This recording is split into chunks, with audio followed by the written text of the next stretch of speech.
Right, hello everybody, good afternoon. Welcome to the April edition of Posteri Conversation. Posteri Conversation is a monthly conclave of professionals from across various industries for the primary purpose of learning from one another. So that's knowledge sharing, problem solving, critical thinking, and then ultimately establishing standards that everyone can use in their industries for critical thinking and problem solving. So right now, Posteri Conversation is held on a monthly basis and we feature various speakers on various topics and niches. It's currently owned by, or rather sponsored by an organization called Provenance Circle. And so we do this every month and it's been awesome so far. Really glad to welcome everybody here. Today our speaker is Mr. Yakura Araka, and his topic is thinking through ideas, ideologies, and a lot of other interesting things. I am personally very excited and eager to see, because when we went through the schema of the topic, we talked about a number of things, a number of edge cases on morality, religion, politics. So just prepare for your minds to be stressed. And if you believe in anything, hold it strong right now, because I don't know how much of it you'll still be able to hold after this. But thank you so much, everybody, and great to have you. I'll just invite him to come forward and get started. Thank you, everybody. Thank you, Mr. Joseph. Thank you guys for coming. My name is Ayakora, as I said, and I'll be helping everybody think through ideas. So the main purpose of this conversation is to help us make sense of the world as we know it. So most of us are on social media, and we are constantly assaulted with information, even though we might not necessarily want them.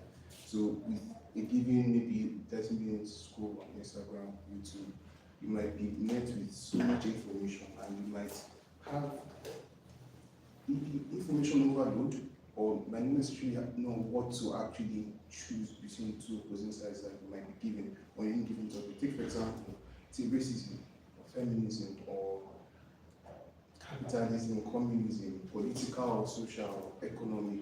There are lots of different ideologies that you might be pulled to a side or the other side depending on the content that you consume or the content that you see.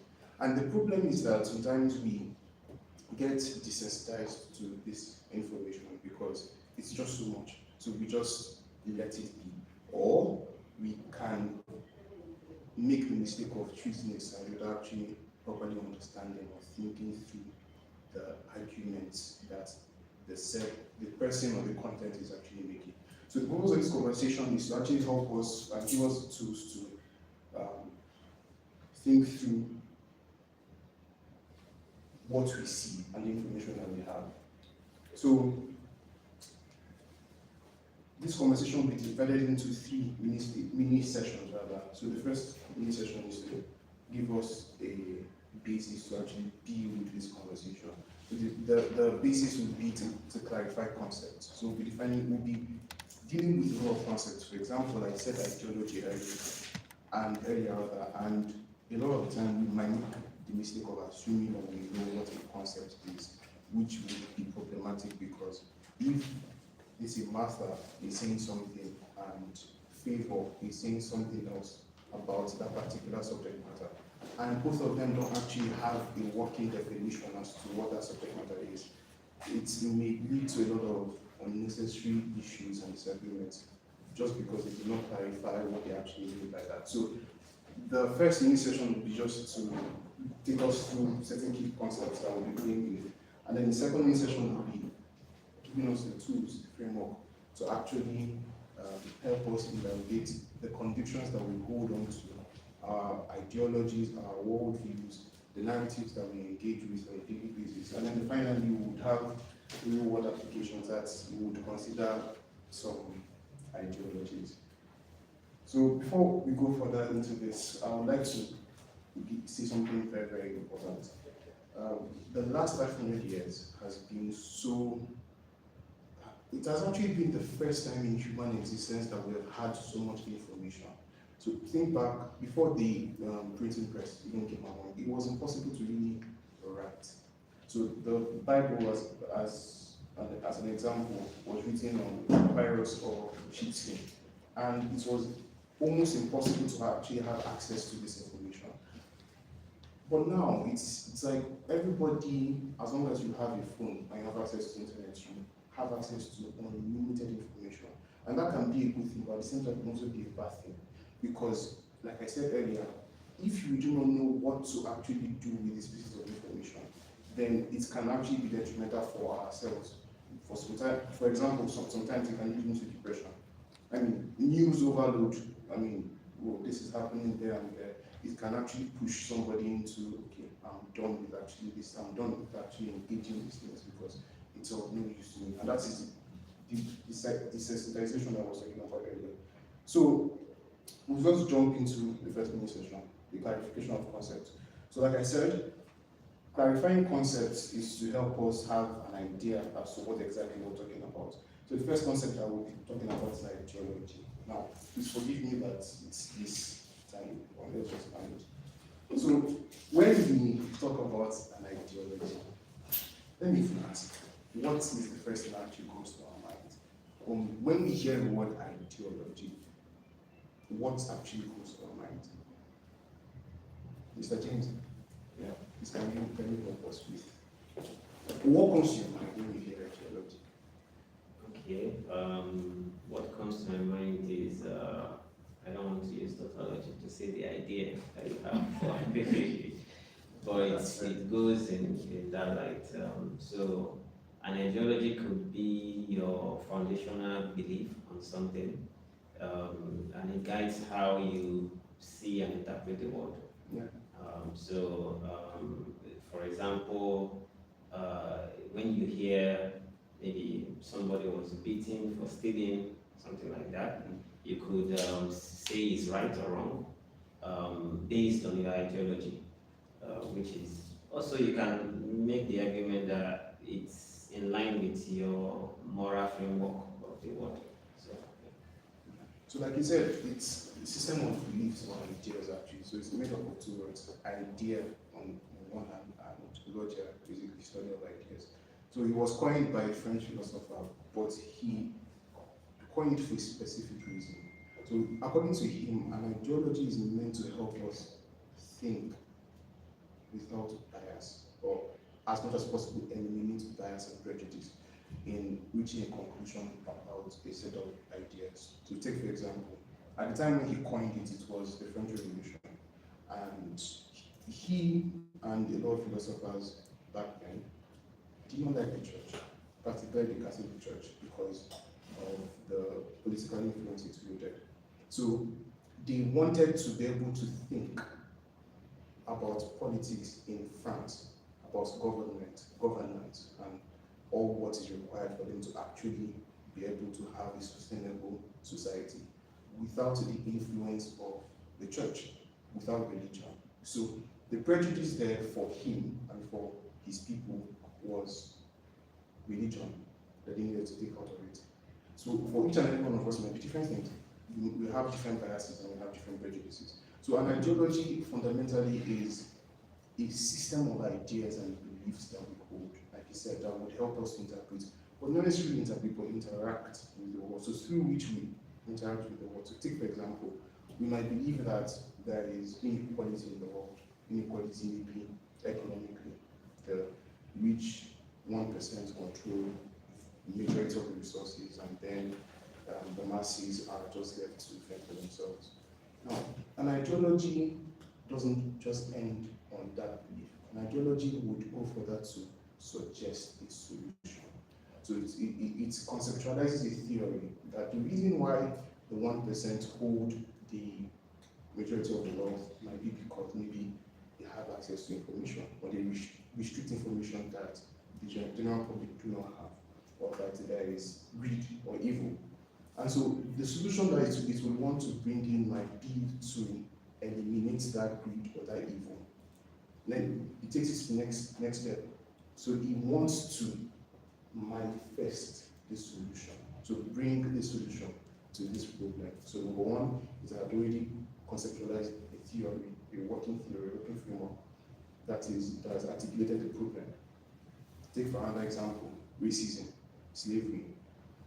The idea that black people were enslaved in itself, and that black people need to be free, and black people need to have equality with the white people, did not just end on, okay, I believe that yes, there should be equality. It's translated to, this is how we're going to get equality, and then it morphed to a reality. And so the ideology in itself then demands committed followership. So it must have people that would push it. Because it's only through people that you would actually realize or materialize the solution that you have conceptualized as an idea. So let me give another example, feminism.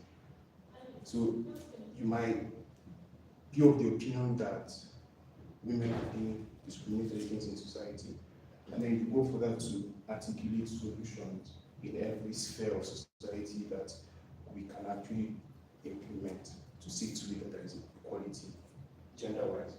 And then you might then start to convince other people, not necessarily recruit them, but convincing them that this is what we need to do. And then from there, this is now the thing about ideology. It usually confers special leadership roles on intellectuals.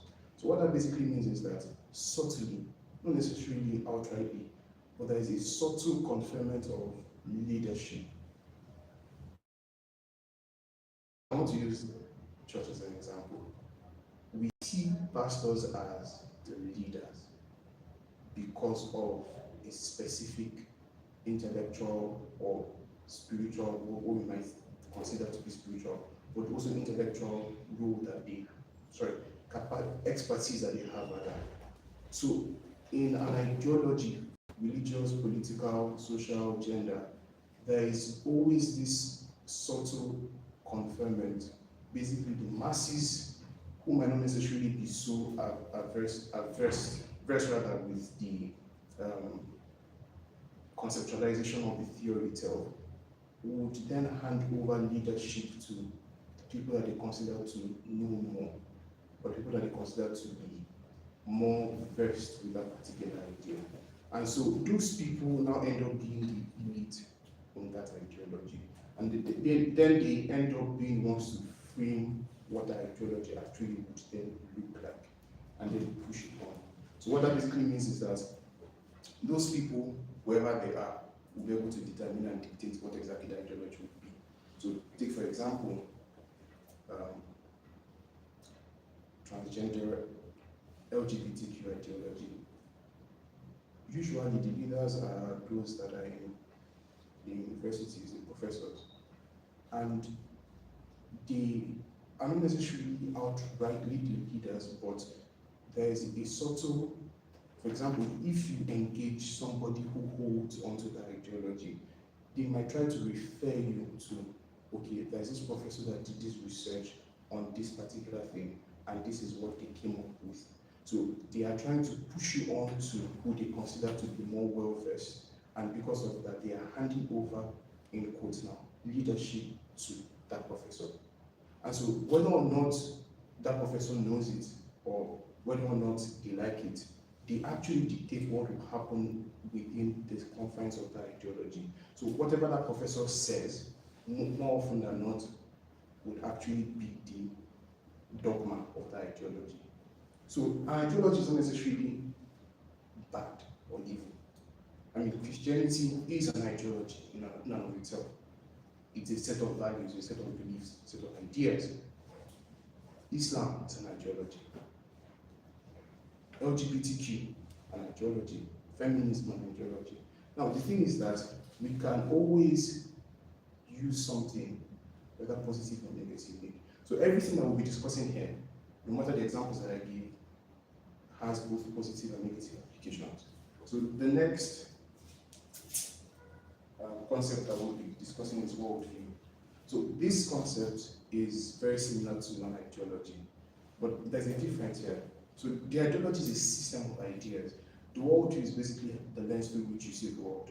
So the ideology most times actually influences your worldview. So take for example, if I hold on to the feminist ideology, I'm of the opinion rather that women are not equal to men in society. And having conceptualized that problem, I'm trying to offer a solution to that.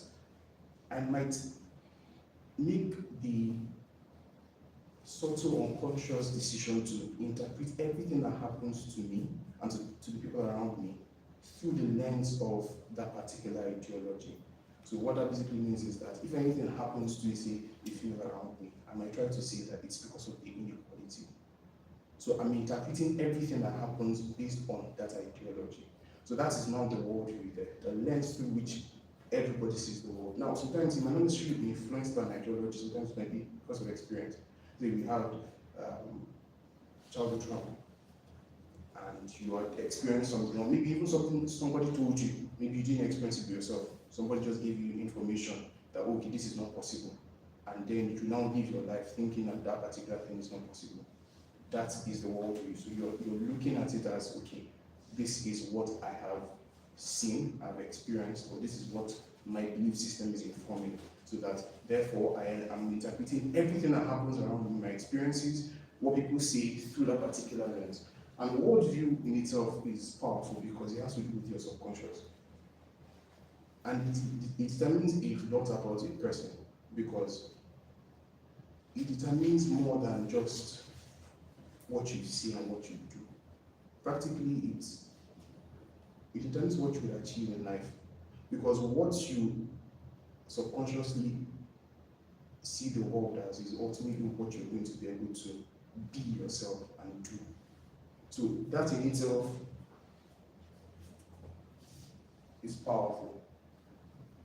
So I put it here, what has shaped your worldview: family, religion, culture, experiences. And I think everybody should at least be able to interrogate what exactly has actually shaped their own worldviews, whether it be family, religion, culture. So for example, if somebody grows up in a bad home, they are more likely to dislike and hate their idea of family or marriage. That has shaped their worldview. So sometimes it's always nice that we interrogate what exactly is sponsoring the worldviews that we have, to be able to then understand why we react to what we react to. Propaganda. So again, the reason why we're actually discussing these concepts is to have a foundation, to have an idea as to what we're actually talking about when we eventually get into the back and forth. So ultimately, we're going to all, I'm guessing we're all passionate about some ideology or the other. So we're obviously going to get there. But the reason why we're discussing this is to help us have an idea. So that's when we were using this word to actually know exactly what we're talking about. So propaganda, now we might have heard propaganda a lot. Propaganda is propaganda. That is a word that you can hear. So the propaganda basically is a statement or piece of information that is intended specifically to deceive. Now, it might be the truth. It might not necessarily be the truth. It might be a half truth. But its intention is to be deceptive, or at least to manipulate a group of people to do a particular thing or to react in a particular way. So, like I said, it might be the truth or it might not be the truth. However, the intention is what actually matters the most here in propaganda. So somebody might say something and then make people react in a particular way, but it not necessarily intend to manipulate those people. It necessarily might not be propaganda. And the thing about propaganda is that it can be anything. It can be spoken words, it can be a movie, it can be slogans, it can be a sign, it can be a chant, it can be music. Anything can be used as a form of propaganda. And usually, it has to do with narrative. And we're still going to discuss narrative as a concept. Not necessarily discuss brush on it. So for example, I give an example here. calling a group a freedom fighter, or freedom fighters rather, versus calling them terrorists. And there are so sorts of ways. Take for example, Hamas, we call them terrorists, or at least the majority of the world calls them terrorists. But then the Ukrainians, we call them freedom fighters. We call them even brave, even. And that might seem to be insignificant, but it plays a very massive role. Because most of them, in both their respective rights, are fighting for the integrity of what they consider to be their countries. So then, why do we frame one to be terrorists and then the other ones to be freedom fighters? Is it why exactly? There are too many reasons, but then why exactly does that happen? And then the chance for the ideologue. So the people that usually hold on to ideologies and make ideologies are called ideologues. And they usually try as much as possible to articulate the ideas they believe in through slogans. Now, those slogans most often is propaganda. And it's usually, so for example, I'll give an example here. From the river to the sea. So you see people that support Palestine, they always chant it, that from the river to the sea, Palestine will be free. Most of them don't actually know what that means. They don't know what sea they're talking about. They don't actually know what river they're talking about. But that is the power of propaganda. That's the power of slogans and chants. Because the people are so passionate about it. They have been engineered, manipulated in quote, to actually believe these things. And so the propaganda in and of itself,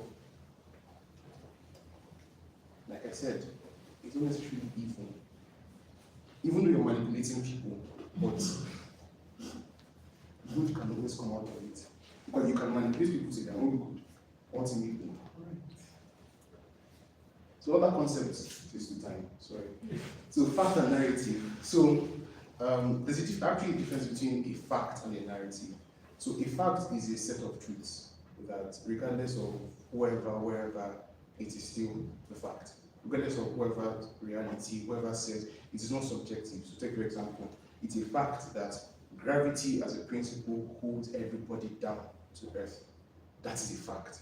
So regardless of whether or not I'm in America or I'm in China, I'm still subject to gravity.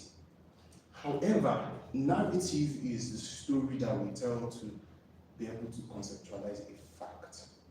So take for example, this meeting started by 2 p.m. or it was meant to start by 2 p.m. But then the story might be that we delayed this meeting so as to allow people come in before we can start the meeting. But then the meeting started by, it's a fact that the meeting started by 2:10 p.m. But then the story is now that the reason why it started by 2:10 p.m. is because we delayed it. Now, the issue with narrative is that it's not usually that simple. It is to help us articulate complex facts, rather. So usually when there are too many truths that we're trying to articulate at a particular point, we try to use stories to be able to properly articulate and remember them. The issue with that is that sometimes these stories now try and replace the facts, or at least we hold on to these stories as if they were the fact. So take another example. Napoleon, the Emperor of France. Everybody says that he's short. In fact, you see movies, you see books, articles written about him of how short he was, or the short king of France that conquered half of Europe. But that's just a narrative. The fact was that he was an average man, was of average height. And unfortunately, now when you go to books, when you go to movies, when you go to sources that you would consider to be the true sources, you would see the narrative that was coined so as to make him sound so grand that how can a short man conquer half of Europe? It was impossible. Honestly, it spurred passion that anything is possible. I'll give another example. So we heard the phrase weapons of mass destruction. That was the justification for the US invading Iraq in 2001. That Saddam Hussein had weapons of mass destruction. Now, the fact was that he did, in fact, have weapons. Now, the narrative was that he had weapons that was capable enough to actually killed a lot of people. Weapons kill a lot of people, that is the fact. But the narrative was spun and it created an image of somebody that was so powerful that could wipe out half a continent rather. And so it gave them the justification to actually start a war that everybody knows ended badly. So the narrative in itself was as fact, even though it actually meant nothing. It was half truth in the sense that yes, Saddam had weapons, but then what exactly do you mean by weapons of mass destruction? There was no qualification to that. There was no count. There was no quantity. There was nothing to actually explain what they actually meant by that. So more often than not, you would find that when you listen to stories, when you listen to news, when you listen to movies, when you even listen to music, you hear people spin stories of what they think happened. That is narrative. I'll give an example. You hear preachers preach, and sometimes they tell stories of what they think the Bible is saying. That's a narrative, not necessarily the fact. And then you hear religious manipulate people. So when narrative is engineered to manipulate people, so when narrative is engineered specifically for the purpose of manipulating people, then that narrative becomes propaganda. And then the next concept, bias and religion. So bias basically the prejudices that we have, be it emotional, be it religious, be it political, be it social. We might have reasons for actually having those biases, we might have experiences to justify them, but then it's basically something that would make us lean towards a side without necessarily giving proper reasoning for it. And so reason is the last concept that we're discussing. Now, reason basically is logic in and of itself. So to be able to come from a premise to a conclusion without the assumption, without leaps in logic. So take for example, I say that I am a boy, I'm a male rather, I am a lawyer, I stay in Nigeria, I live in Abuja. It is reasonable to deduce that because I'm a lawyer and I'm an adult, I work in Abuja, or at least I work for a law firm in Abuja. That's a reasonable deduction. An assumption would be that because I said that I'm an adult and I'm a professional, therefore I am romantically involved with somebody. Now that is a leap there because there's nothing I didn't say anything to make you reasonably infer anything about romantic anything. The reason that I bring this up is because sometimes when we hear somebody say something, we commit a fallacy by trying to assume that they said something else. At least we hear something else, and we try to engage them based on an assumption, and that is problematic, or that can be problematic. So, I would like, before we start mini section 2, I would like for us to discuss one ideology, just one.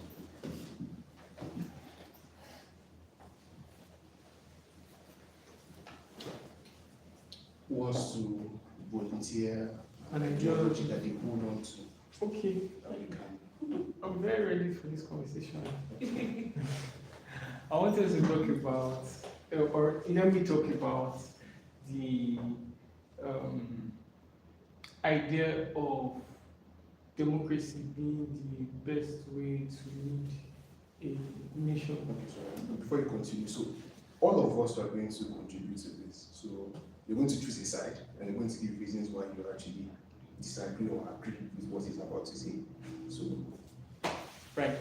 So history has shown us that a ton of the world leaders right now in terms of economic power did not get to where they got to through democracy. They got there through reasonable violence and sometimes dictatorship.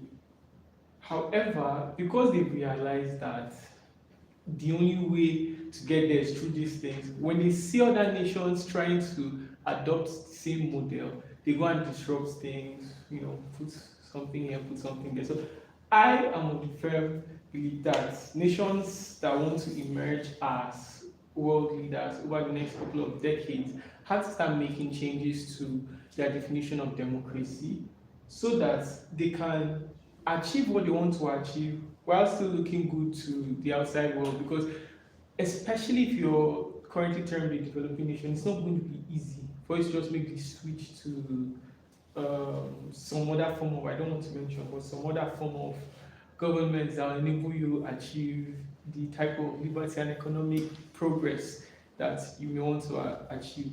So I think they should start making changes right now to their democratic order that allows for certain things to happen. Now, that will cause some level of chaos. However, everything that has become good, like I've given an example, like I just think of France, United Kingdom, United States. Like each of these countries got to where they got to via some means that involve reasonable violence and then some holding to power. So anyway, that's my submission. I believe that if a country like Nigeria would want to get to become a world power, then we'll need to adjust our definition of democracy very subtly in a way that enables us to get ahead. Thank you.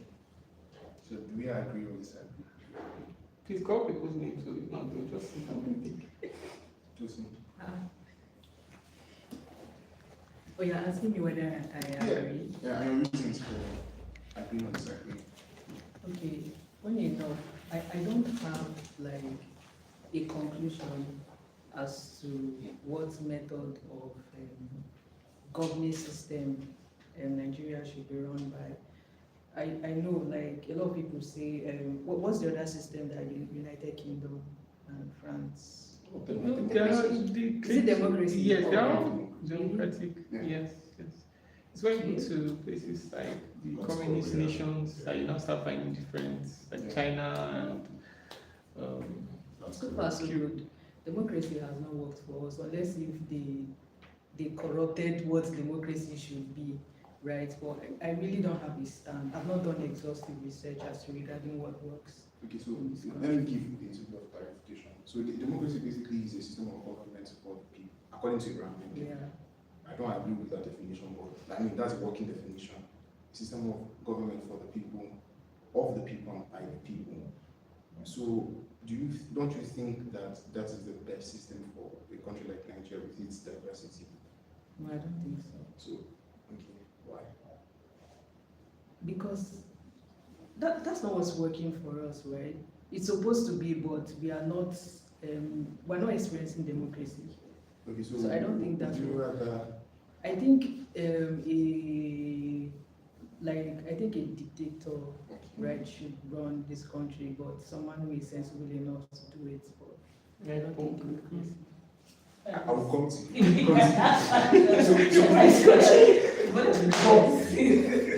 Before we continue, so I just want to say that we all have like 3 minutes before. Yeah, exactly. I'm not time everybody. So Just give your walk take in out. 3 minutes, please, because this thing can spiral. Yeah. So, Alice, you have the floor. I have the floor. Yeah. Yes. Okay. That's now. First of all, thank you for timing properly. First of all, let me just go back to the nation. One strong belief that I believe, record me when I say this. Taxes are evil. I don't believe in taxes. Taxes are evil. Nobody. You have said it before. Thank you very much. Number 2, democracy. If you said something about having a dictator, we've had one before. We've had one, Abacha, and it really didn't work. Look, should we have a government? That is what you should be talking about. No, we should not have a government. At least in the current sense that we are operating this thing. We shouldn't have. What are we practicing here? It's a jamboree. Honestly, it's a bunch of hula balloons that are here. What I feel that will work really good for Nigeria. So I've been working on something. What I really think democracy should be. But it would. How many seconds do I have left? It would take a lot of people out of the playing game. So I said this. people who don't contribute to the economy should not be able to determine how my economy or how my government should work. Yeah. So if you're not contributing productively, then don't participate at all. You should be segregated and excluded. Now that is a bit somehow. You say, oh, it's bad. Now tell me why one guy somewhere in the deep north can, him and his people that are 1 million can vote, and in Sokoto states they are bringing that amount of thing. That's not a democracy that I want. What kind of system that will work is the working class people or people who are actively contributing to the economy should be able to collectively determine what they want. Look, it will be long stretched out, but we will still have it work in the sense that at least with digital systems and all that, each person has a unique identifier, a unique ID. If we don't all want this thing, and I mean everybody would have to vote, it's your right. If you don't vote, you'll be sent to jail. We'll put in prison. That's how bad it is. If you say we want to bring up the age of driving, that's to get driver's license from 18 to 21, every single human being who can vote must vote. That to be enforced, and if you don't do like this, we send people, arrest you, and go. I don't know what kind of system of government that is, but that is what I think will work for this kind of country. Thank you very much. Thank you. So you mentioned something about a form of democracy. So I mean, ultimately that's a democracy now. So you're for democracy. Yes, not for. To the extent that only people that contribute. At the end of the day, everything kind of looks like a democracy, kind of, at the end of the day. But even when Let's we go to the state fundamentals. okay, Let's go to the fundamentals. So democracy in its essence was for the Athenians. yes, So they started it to be able to allow them to have a republic. yes, That is a system Mhm. that everybody is represented to a degree. mhm. However, your suggestion is to disenfranchise a group of people based on productivity. Absolutely. That's interesting.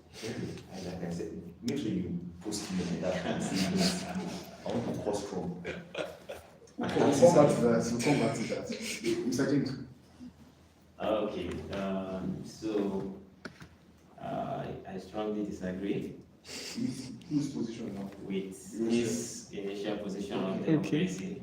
I am more of like a systems thinker, and I work with data. So even if you look at Africa, democracy has been the most peaceful and progressive system of government in Africa, statistically speaking. And also around the world. I think we should look into the outcome that we are expecting from democracy. Because when somebody mentions dictatorship, we should look at the outcome that we're expecting. What is the goal? And for some other people that made mention of other countries, yeah, you say something like that, other countries that go what they got did it with force. I still disagree. I think it's a narrative and not a fact. Yeah. So if you take America, for example, it's defined as the land of the free. They have their history around Europe. Europe was ruled by monarchs and kings and all of that. They call them ruled by feudalism.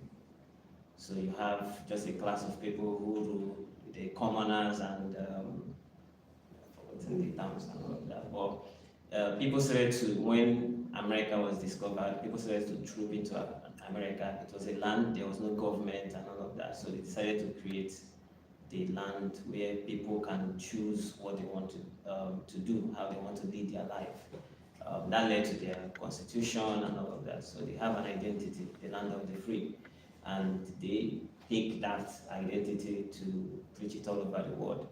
And if you look at how life was for the ordinary man before and after democracy, you could see that it was better. Democracy was way better than what they had before. But people would make references to other countries where they don't have democracy in their government, but they have democracy in more of like how the government runs. An example is China. An example can be some of the Arab states that they have one leader, but the way the country works doesn't work like a dictatorship. People are still free, there's still freedom of speech, expression, and all of that you see in a democratic country. But they sort of, they don't have elections, they sort of try to tame things down. So I think I would say that democracy might not be working very well in Nigeria, but removing democracy is not a solution. I think addressing the solution would be, why is democracy not working? It's my time? Yeah. Yeah, so just to round off, why is democracy not working? We need to fix our election so that people can actually vote freely. If we fix our elections, if people actually vote freely, and we get a government that is best for us, would we still be saying that it doesn't work? Because we seem to be saying that it doesn't work because we don't make it work. That's kind of my Thank you. Thank you for that contribution. I do not agree with everything you said. And the reasons for that is because, so you said something about statistically that Africa has been the most peaceful And progressive and progressive. under democracy. According to what statistics exactly? According to, I can't reference a particular statistics, Yeah. but you can take even Nigeria, for example. Yeah. Nigeria was, would I say, better in the democratic, Yeah. what's it called? When we moved from a republic to a democratic state. And so there was no Nigeria before we became a republic. There was no Nigeria before we started practicing democracy. So the British handed over Nigeria to us. And the first system of government that we instituted was democracy. Although it was parliamentary, but then it was still democracy. And so we then eventually became a republic and started having presidents. And then that led to civil war immediately.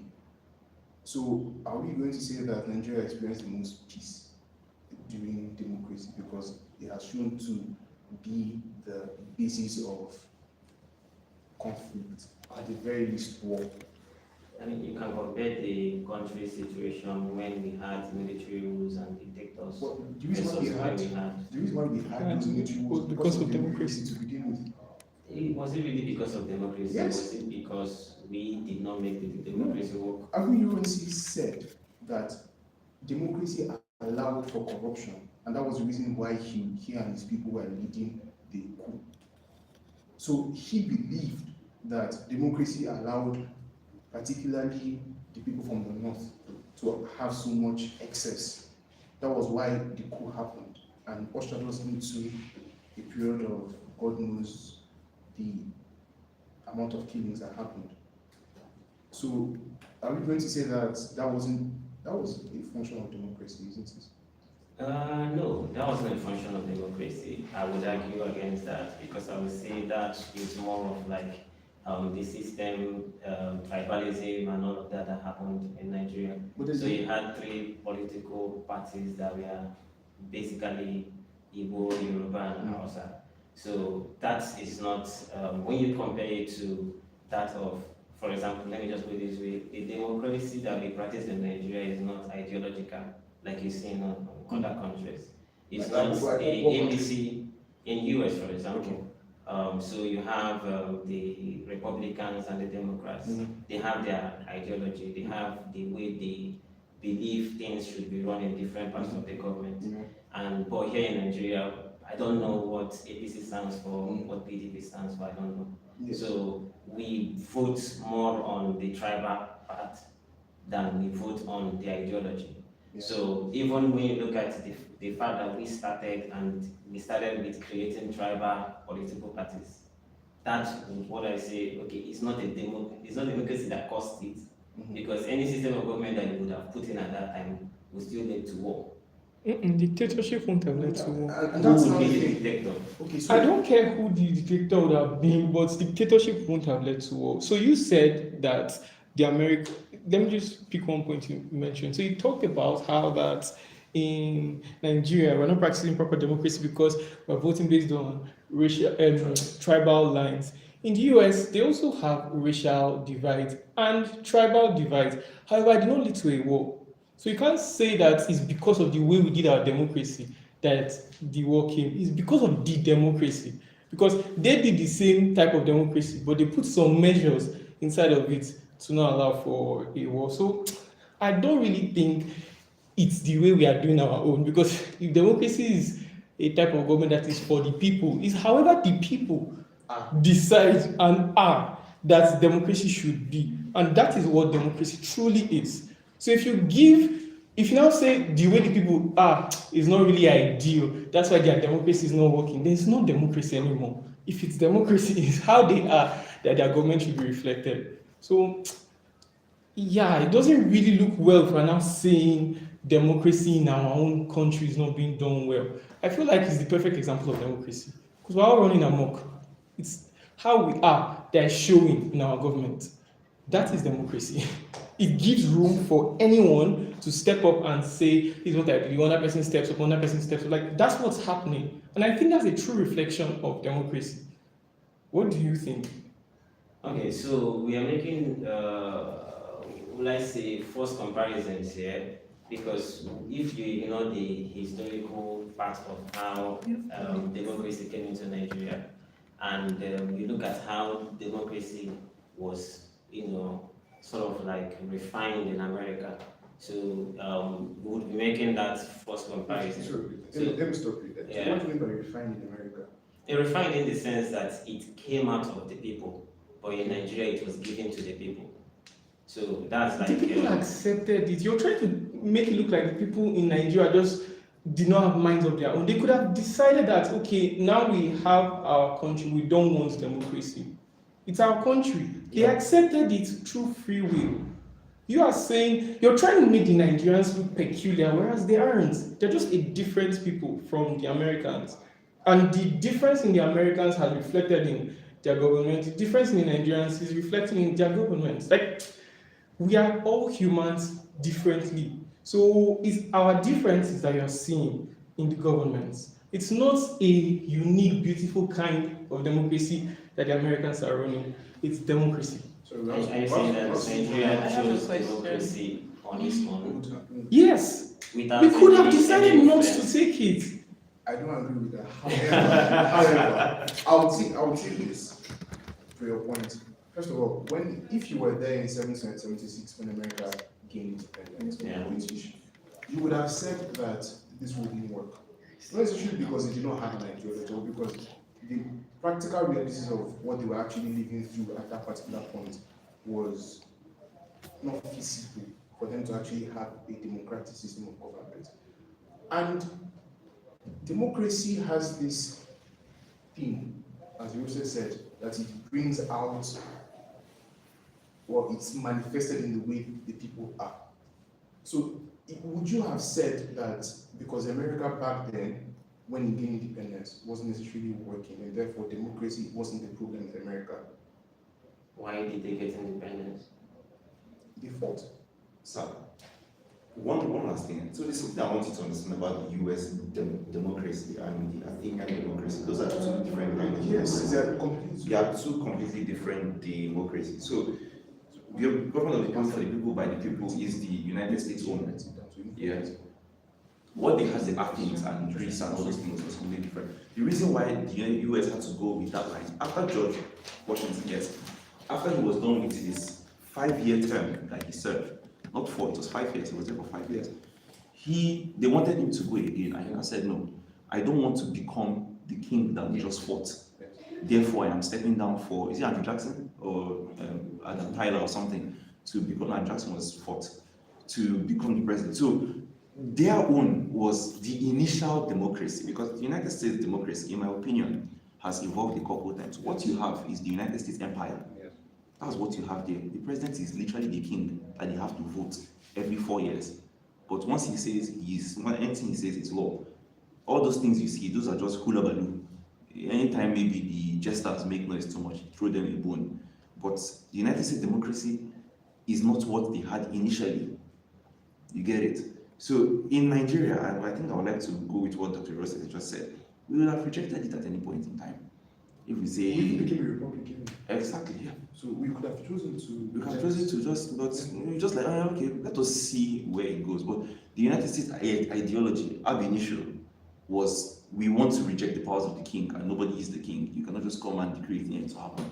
Some people, because they had slaves, some people should be able to decree and declare that. And in fact, it's not just some people, white men, Exactly.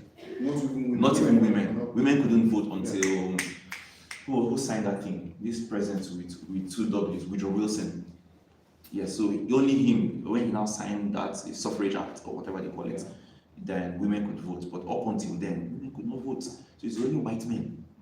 So we just didn't call that democracy. Exactly. So it's that democracy. If some people are left out, Black which goes black people, which goes back to what I was saying. Not everybody should be given the power to vote.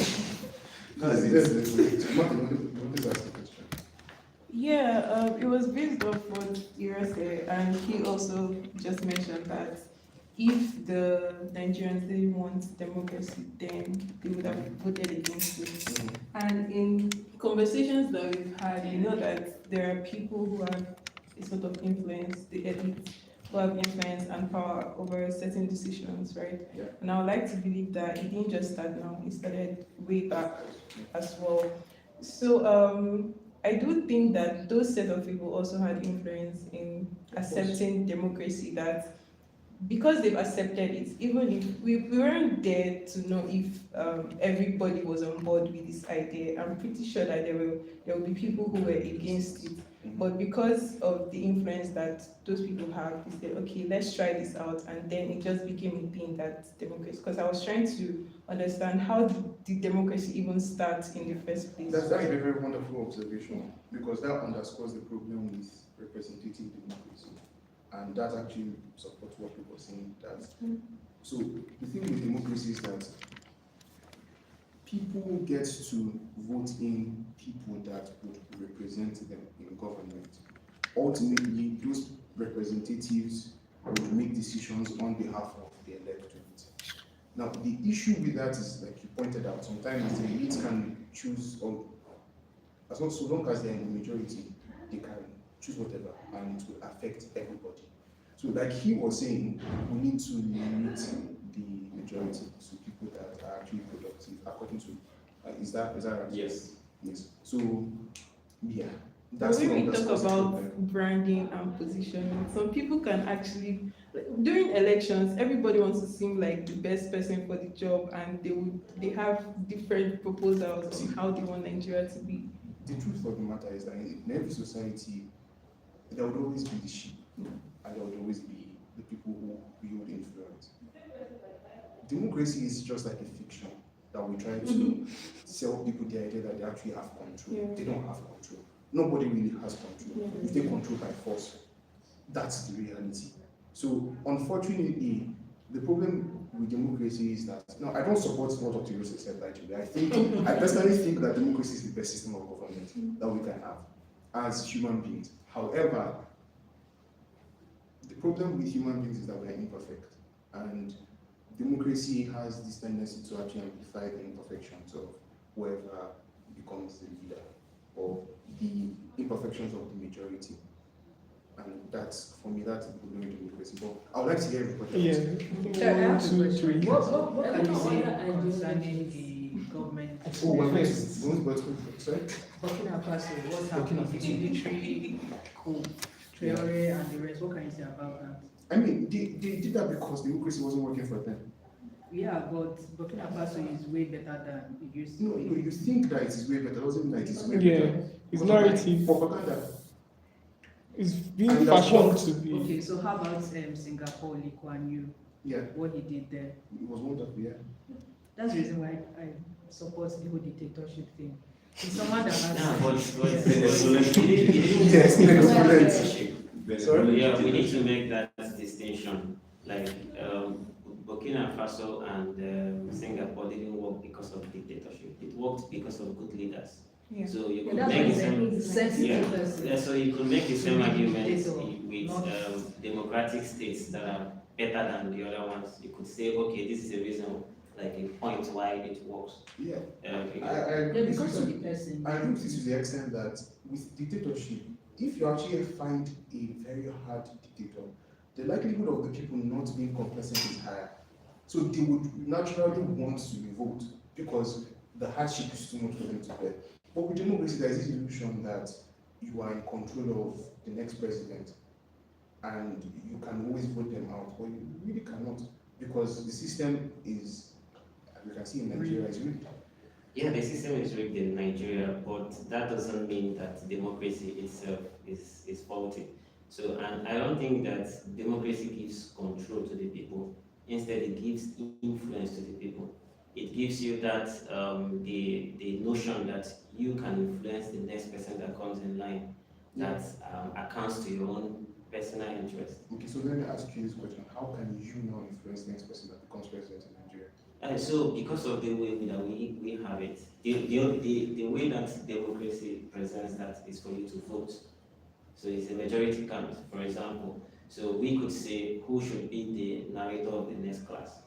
Well, you can just decide and say it's you. Yeah. But I want him to be the next narrator of the next class. So it now becomes a vote, and it seems fair because the majority of the people wants to hear one person It seems speak. fair doesn't necessarily mean that it is fair. So there is this quote by a Supreme Court justice. He said that the truth does not lie in majority most of the time. The minority can be right. The minority can be in the best interest of everybody, but then because they're in the minority, they will lose. So then are you going to say that, because democracy in itself amplifies, like I said, whatever the majority chooses, and the majority can be sheep. And so in situations like that, you see a problem. But we are not after truth, we are after our personal interest. And that is also a problem too. Yeah, but there is no alternatives to that. Would only fight for his own True. personal interest. True. So that doesn't make it. I will make the argument that where majority of the people fight for their personal interest is better than that of one person just choosing how the majority. However, history has shown us that it's the majority of is when one person does it that it actually works. Yeah. But Well, are we that's not actually- practicing dictatorship right in now? Nigeria, Yes. no, not necessarily. Yeah, Because because it's been No, Tinubu does whatever he wants Okay. in our face. It's like To be honest, having a hybrid. yes, it's a hybrid democracy, Yeah. pseudo dictatorship that we are currently running in this country. That's the good term. Let me say it again for the camera. What did I say? I can't remember. Hybrid pseudo. Hybrid, okay, hybrid democracy, pseudo dictatorship. Yes. That is what we are running there. Look at the 2026. So, goodness. the reason is this. Let me just draw what both of them have said. We have a rubber stamp Senate. Yeah. They just, all those things are just manchi. It's just for the camera. Yeah.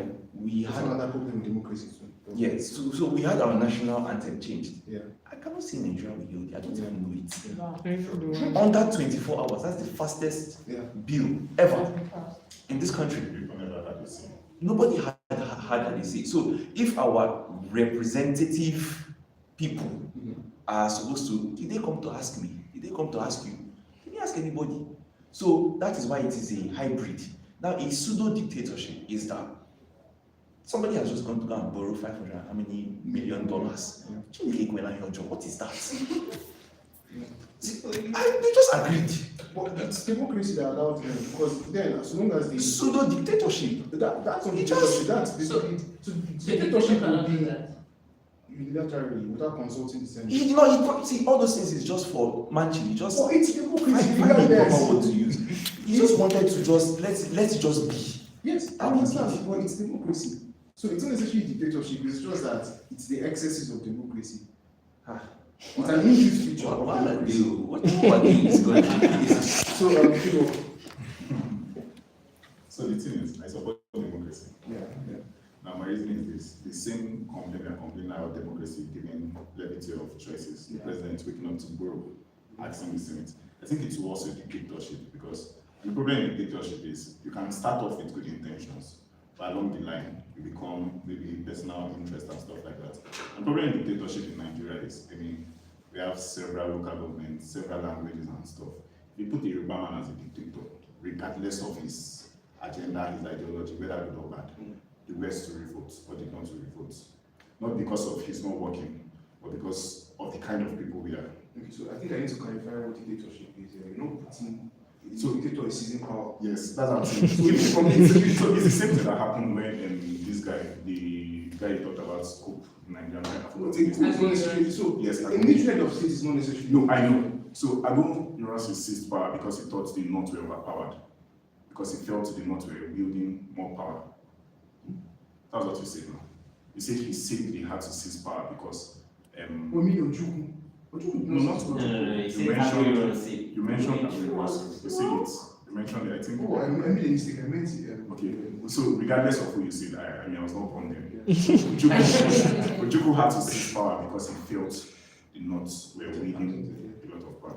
Now, same way if probably he had led or probably had good intentions for Nigeria after seizing power became a dictator, a northern man will rise tomorrow and seize power, feeling the Igbos are wielding more power. And it's going to be so because as a maybe I'm Igbo and I'm in power and I have good intentions, so I'd rather trust an Igbo person because I feel okay, he's close to me, he has my best interests there.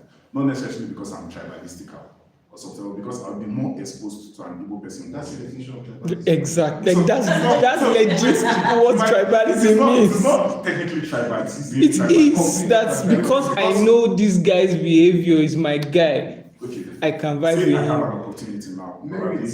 Probably we are all okay. I become a president and I have to appoint ministers. So I know you're a barrister. So I can consider you for any legal position. I know you're a doctor, probably minister of health, probably sport and stuff like that. It does not make me tribalistic because you're my clan. It is because I know you have the capacity and you are the closest person. That's impossible. I was just going to say that because you shouldn't look widely. This is always going to be the problem of dictatorship because I mean, as a dictator, you have to do this. But that's the problem with democracy too.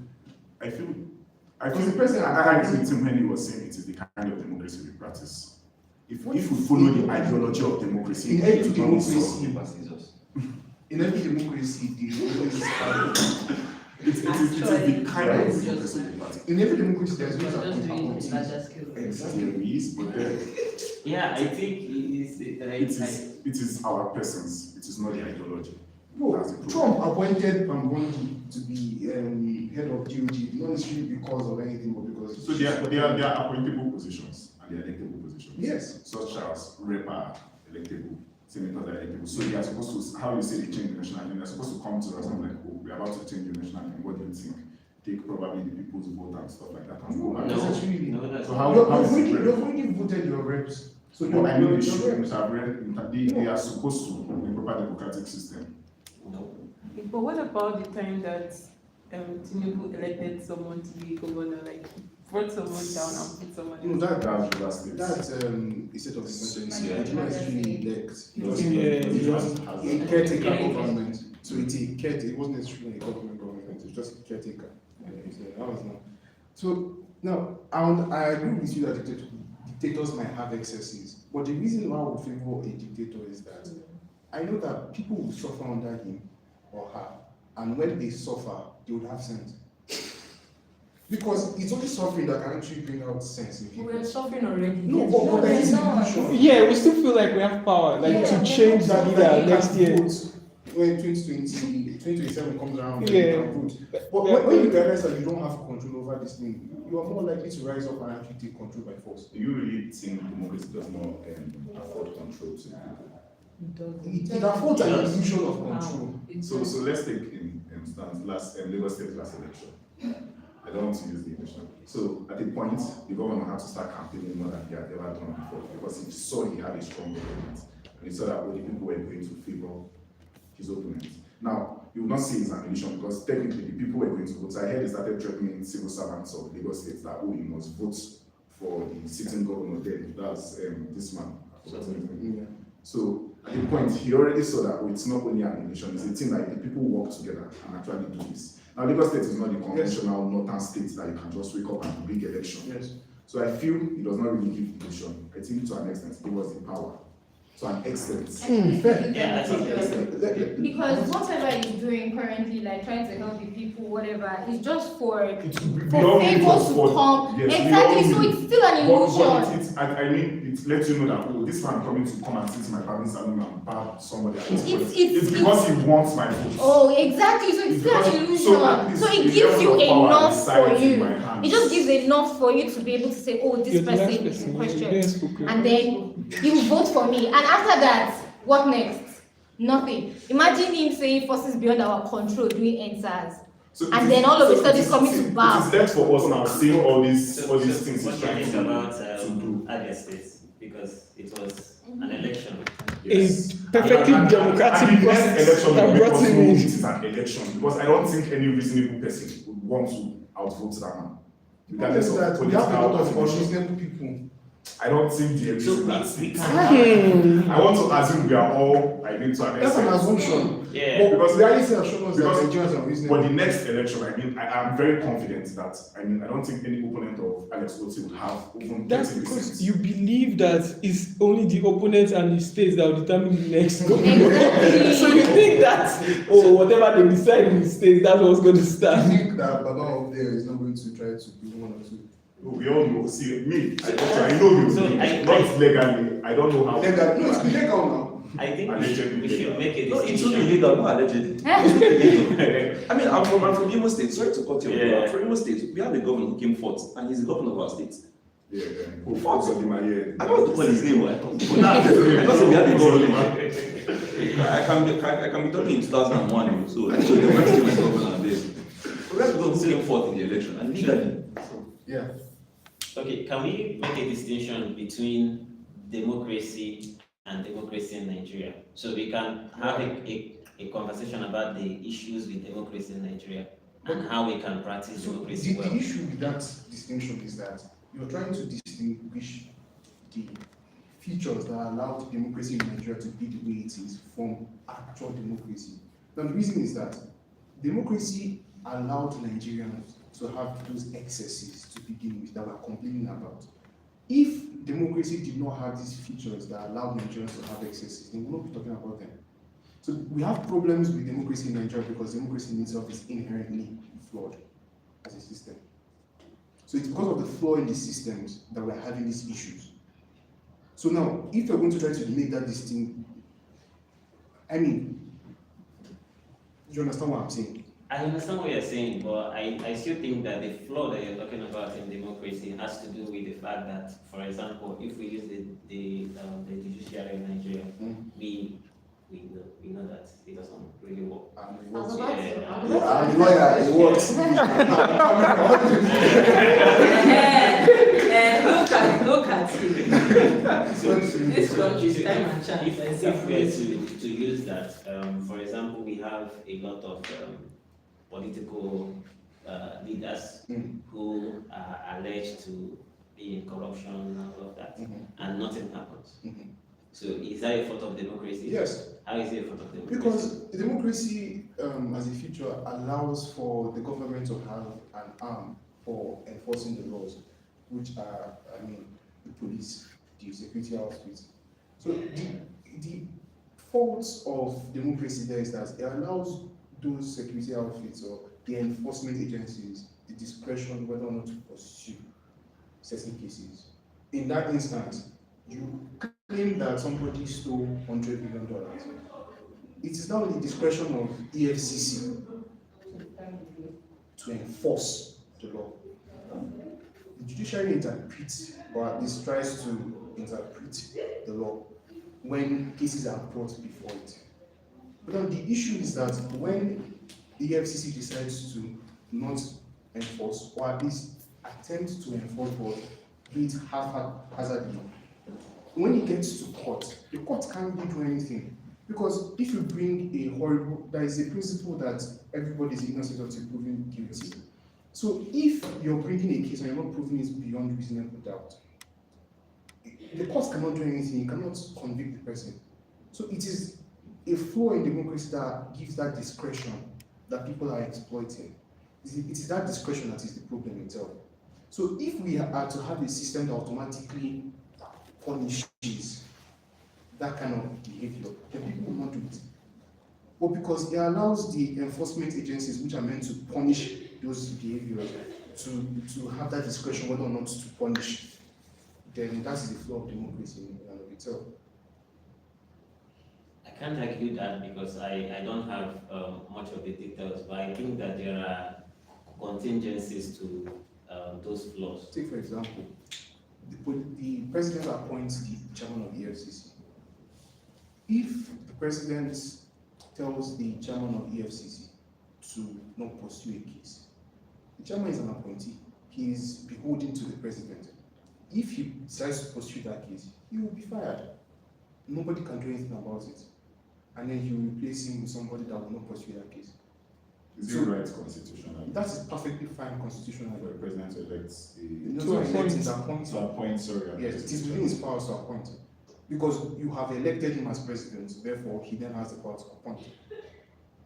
Now, That's what's in the place to protect such a person, like an appointee like that? Because that An means appointee is completely beholden to the I feel a position like So that what's should the not be use? appointed. What's the use? like They're just a puppet. you're a Yes. puppet. No, not necessarily a puppet. I To the mean, wrong guy, you're a puppet. of course, but To the right that's the person, flaw of you can be democracy. puppet.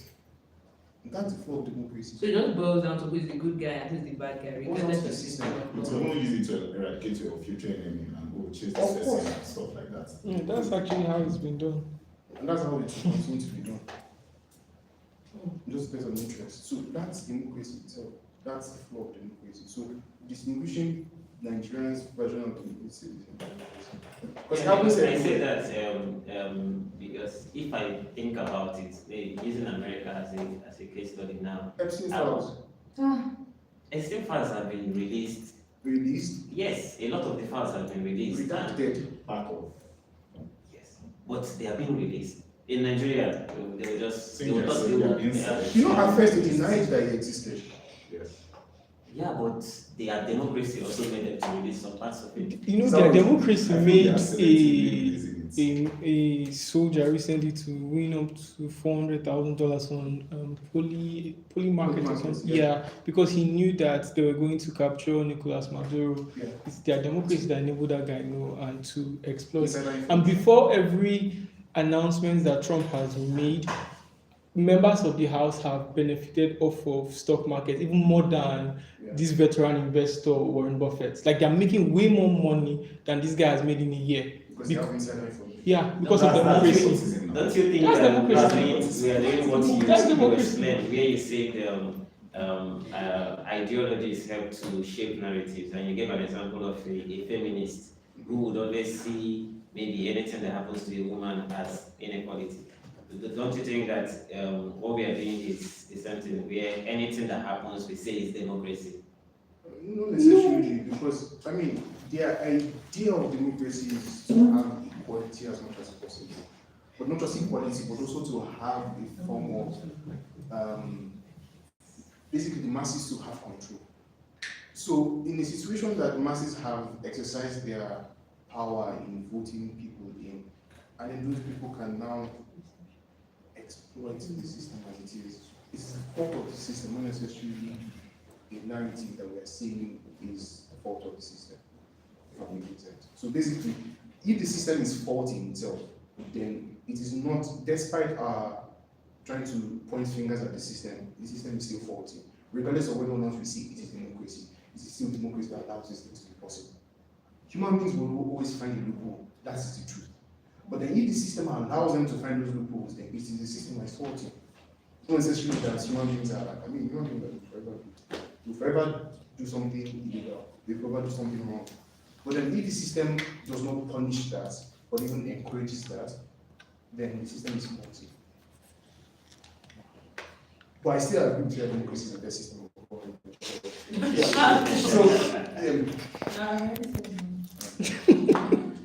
All right, so let's move on to the next mini session. So this mini session actually is to give us a framework for interrogating ideas. So for example, when you are encountering, the first time I heard my body, my choice, I was taken aback because that's a loaded statement, my body, my choice. Now, the reason that I was taken aback was because for you to make a statement like that, you're implying a lot of things, a lot of underlying statements that you're not making, but you're making at the same time. So you're saying that once it has to do with your body, you automatically have a choice to do whatever you want to do with your body. Now, when that is now applied to other scenarios that is not just abortion, is that really a reality, or is that a society that we want to live in? Now, this might sound like a stretch, but when the abolitionists were trying to abolish slavery in America, the slave owners said, "My property, my choice." Basically saying that black people were their property, the slaves were their properties. And because of that, they had the choice to do whatever they wanted to do with those black people.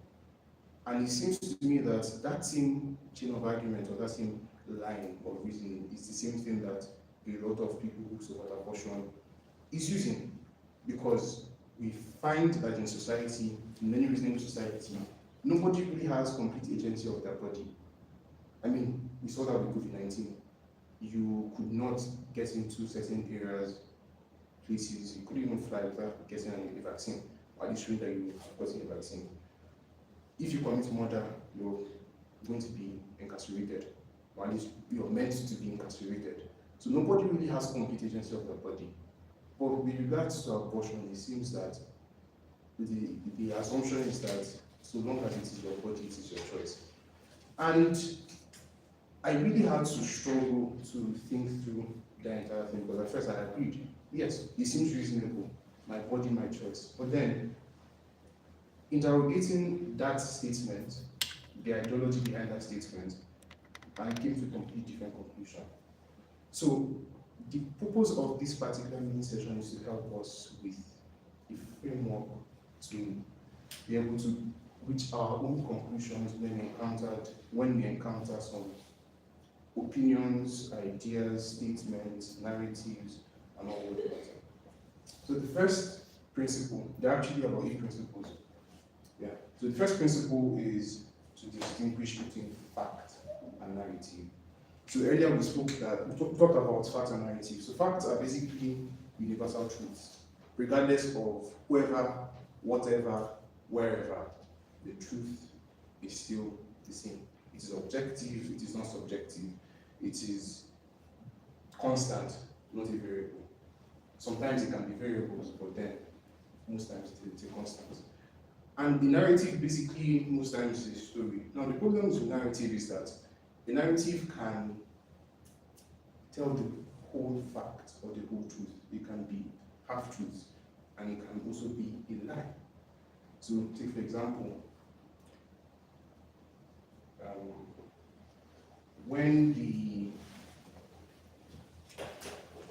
let's look for a simple example. When the Chinese do something great, how the Western media reports it shows you that they are, of course, they have a bias, but then it is definitely half-truth. So they try to portray China as this evil empire that is set at ending humanity, that whatever they're doing either has to be fake, substandard, or is not true. Whenever America does it, so for example, DeepSeek, when DeepSeek came out, there was this entire narrative that, it can't be all they claim that it was. It is not possible for people like that to do that. The problem with narrative is that it is usually engineered to be propaganda.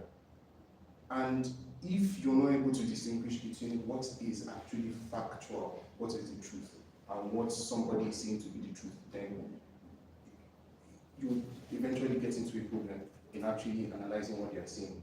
In the sense that you might actually implicitly agree or disagree with what they're saying without actually being able to distinguish between what they're saying. Take for example, if somebody makes a statement or if somebody gives you a premise that is faulty and you're trying to engage that premise, you are more often than not bound to get into problems because the premise itself is faulty. You can't get a conclusion from a faulty premise. You would have to revisit the premise itself. So you must be able to distinguish between when somebody is telling you the universal truth. The problem with truth is that you actually have to find it. It's not something that you feel, it's not something that you think, it's not something that in your opinion is. You mentioned, Mr. James, that you deal with data and statistics. More often than not, statistics can actually tell us the truth about a particular thing. However, so long as it is not tampered with. And the thing about it is that it takes time, it takes research, it takes effort. It's not just something that you hear. And so being able to actually analyze what somebody is saying, or an idea, an ideology, a worldview, you must be able to actually do the time to actually come to tangible truths. And then from there, you can now start understanding the source of that statement. So for example, my body, my choice. Where did that come from? Who makes such a statement? More often than not, you will find that it's women. And it's not just all women, but women specifically that want the opportunity to have abortions whenever they want it. So then the question, the third principle now is it contradictory in and of itself? So a statement or an ideology, a narrative, a worldview cannot at the same time rather contradict itself. If I say that I am a male and then in the same breath I say that I'm a female, that is inherently contradictory, and that cannot stand. So if you are engaging an ideology that seems to say one thing and in the same breath say another thing that is inherently contradictory, then ultimately you should know. I mean, ultimately you are the one that makes the conclusion, but you should know that something is wrong somewhere, and you have to either revisit it or point it out. So the next principle is the principle of external coherence. So when somebody says something and or makes a statement or holds on to a particular conviction or opinion, and they do not align with what is already established. Take for example, I say that I was partying with my friends and we got drunk, and then we started floating. We know that gravity, everybody on earth is subject to gravity. So if I make a statement that we started floating, you probably most likely think and rightfully think that maybe I was high, I was drunk. So the reason that you would come to that conclusion is because you know that the likelihood that a human being will start floating just from nothing is improbable. It's almost nothing, zero rather. So by the principle of external coherence, my statement does not align with previously established truths or principles. So if my ideology that so long as I can go to a hotel with my guys and we drink, then I will float, your conclusion reasonably should be that that is wrong, or that is faulty at the very least, because it does not align with what we know about gravity. So the next principle is the principle of emotional awareness. So there is this tendency that we have to bring our emotions into conversations, arguments, and ideologies. Now, it's beautiful to be passionate about something, it's beautiful to be emotional about something. However, if you want to interrogate an idea or to interrogate a position or a conviction, emotion might be your enemy. Now, for example, Christianity, if somebody were to ask you why you were a Christian, and your first response is, I feel that God wants me to be a Christian, or God made me a Christian. That feeling isn't based on reason or logic. That feeling is more often than not subjective and emotional. And the problem with that is that you can get into a lot of problems just by feeling. There are a lot of people that feel that their animals, their cats and their dogs, and they bark like that because they feel like that. And the issue is that your feeling may not necessarily lead to the truth. It might lead to a lie. And so we should rather be able to distinguish between the when we are feeling something or when we are being spurred on by emotion and not reason. So the next principle is the principle of charity. To be able to properly represent what somebody is saying. So for example, you also said something about democracy not being the best system for Nigeria.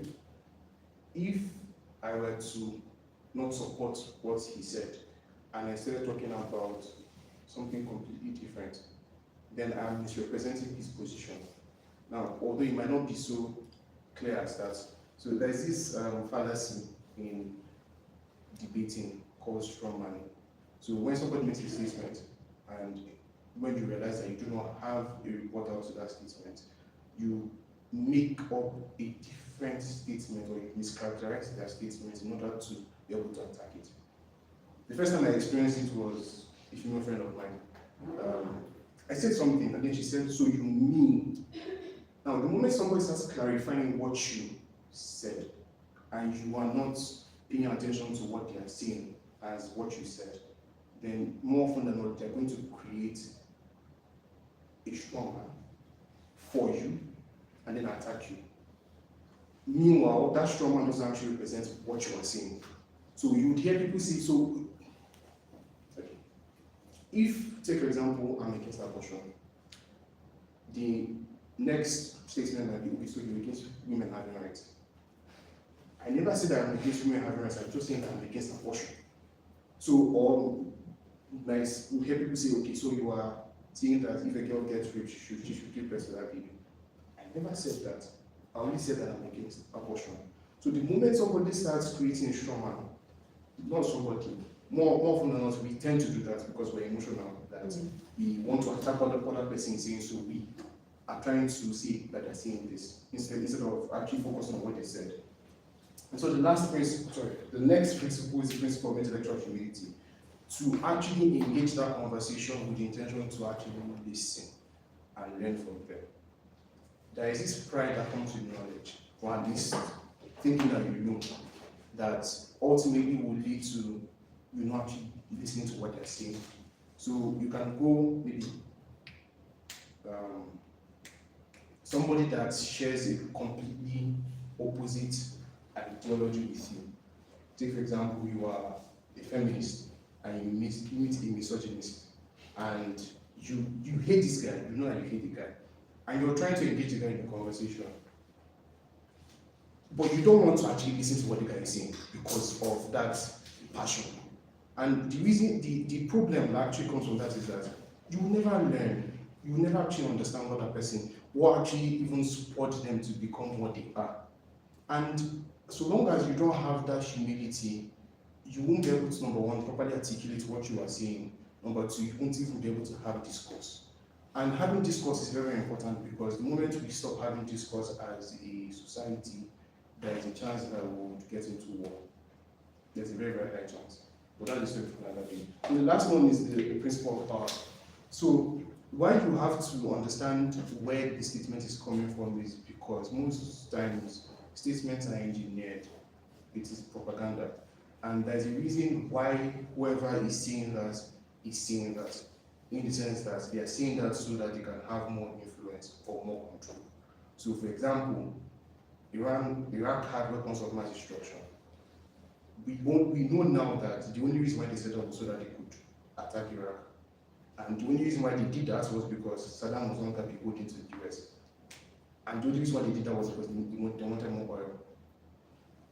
But in real time, if you were in America in 2001, particularly after 9/11, you are more likely to believe that because it's coming from the government, it is true.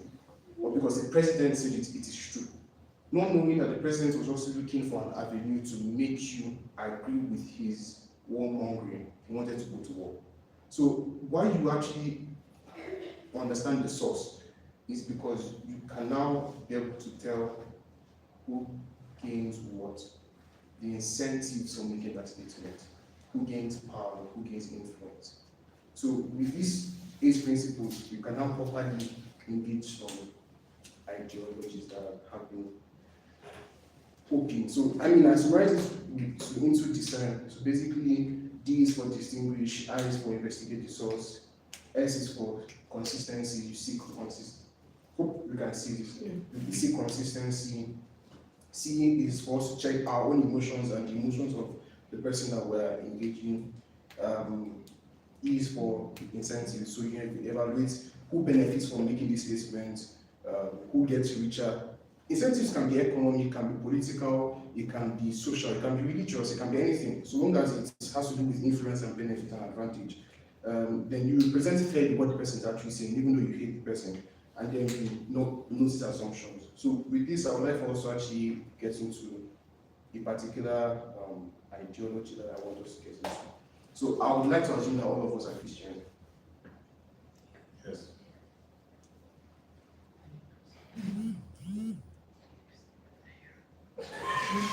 Okay. So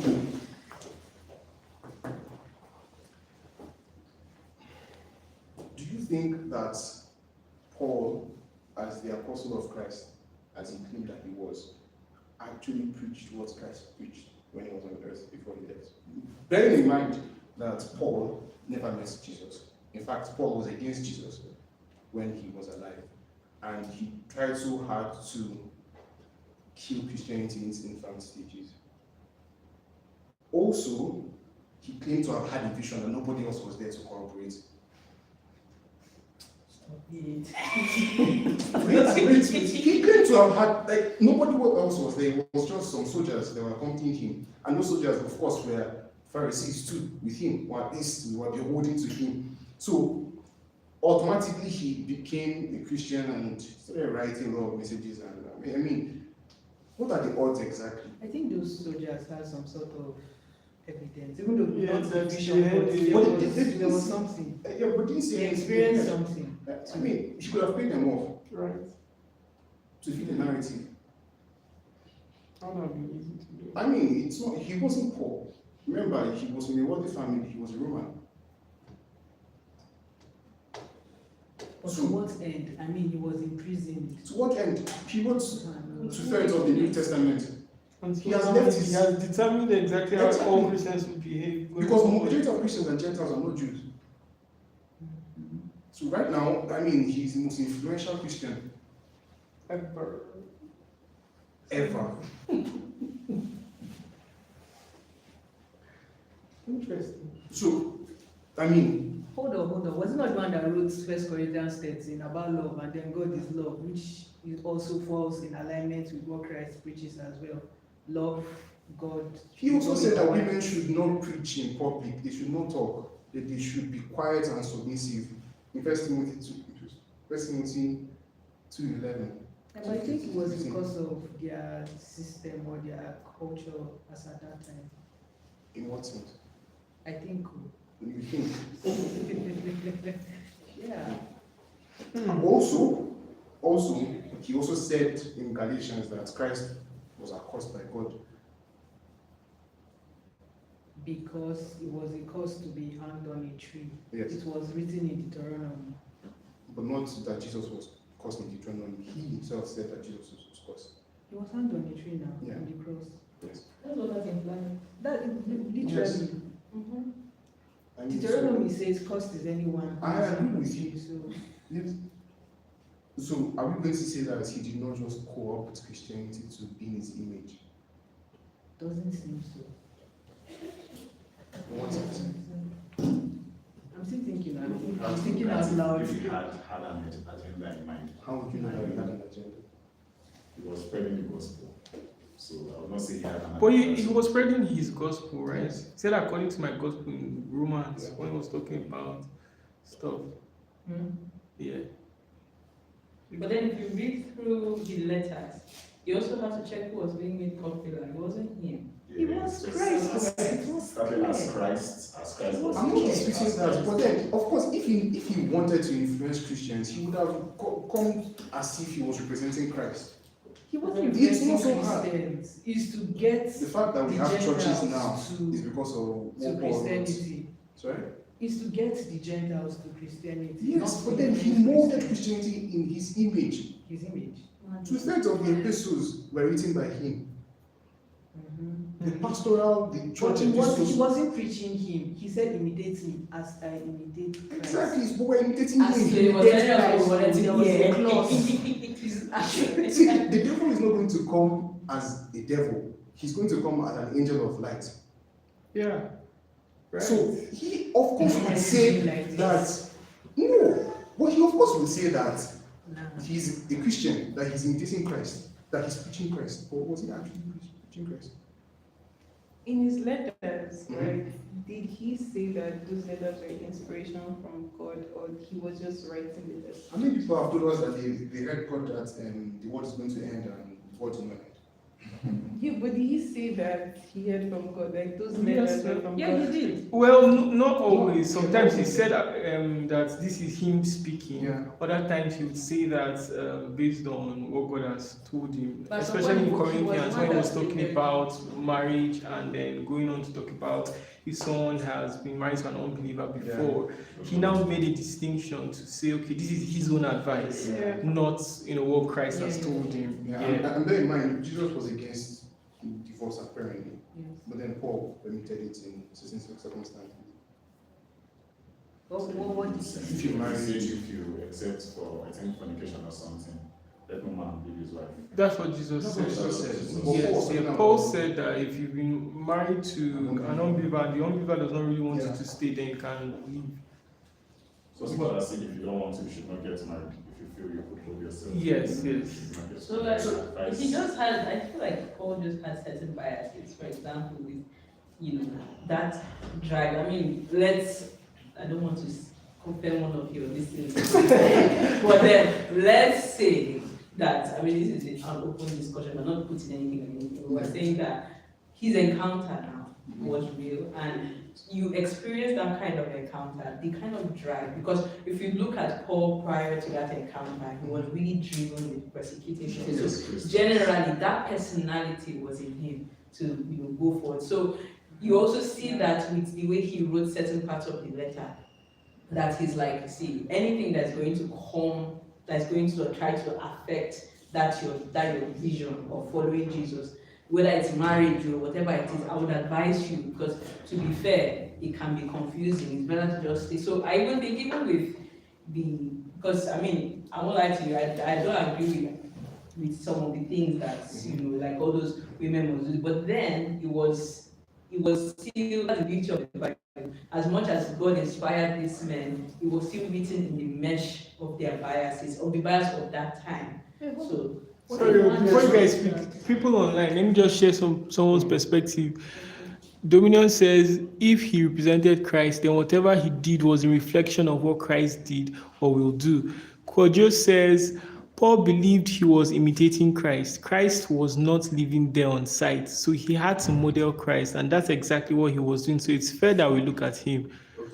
But then my response to those things, those statements, brother, is that we have seen people that claim to represent Christ that fair, yeah.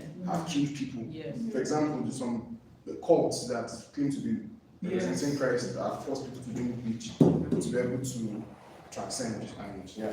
So I mean, so back to what you were saying. What do you think are the easiest way to persecute Christians, not necessarily be to do it by force, but to be the sheep or the wolf among sheep clothing, and then be in their circle, and then from there influence them?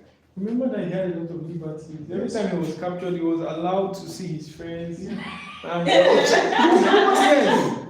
he was never really as shackled as the rest of them. Others were killed immediately, but then I mean, he was allowed to That's sort of something engage. Yeah, he did work miracles though. So Yeah. we can confirm.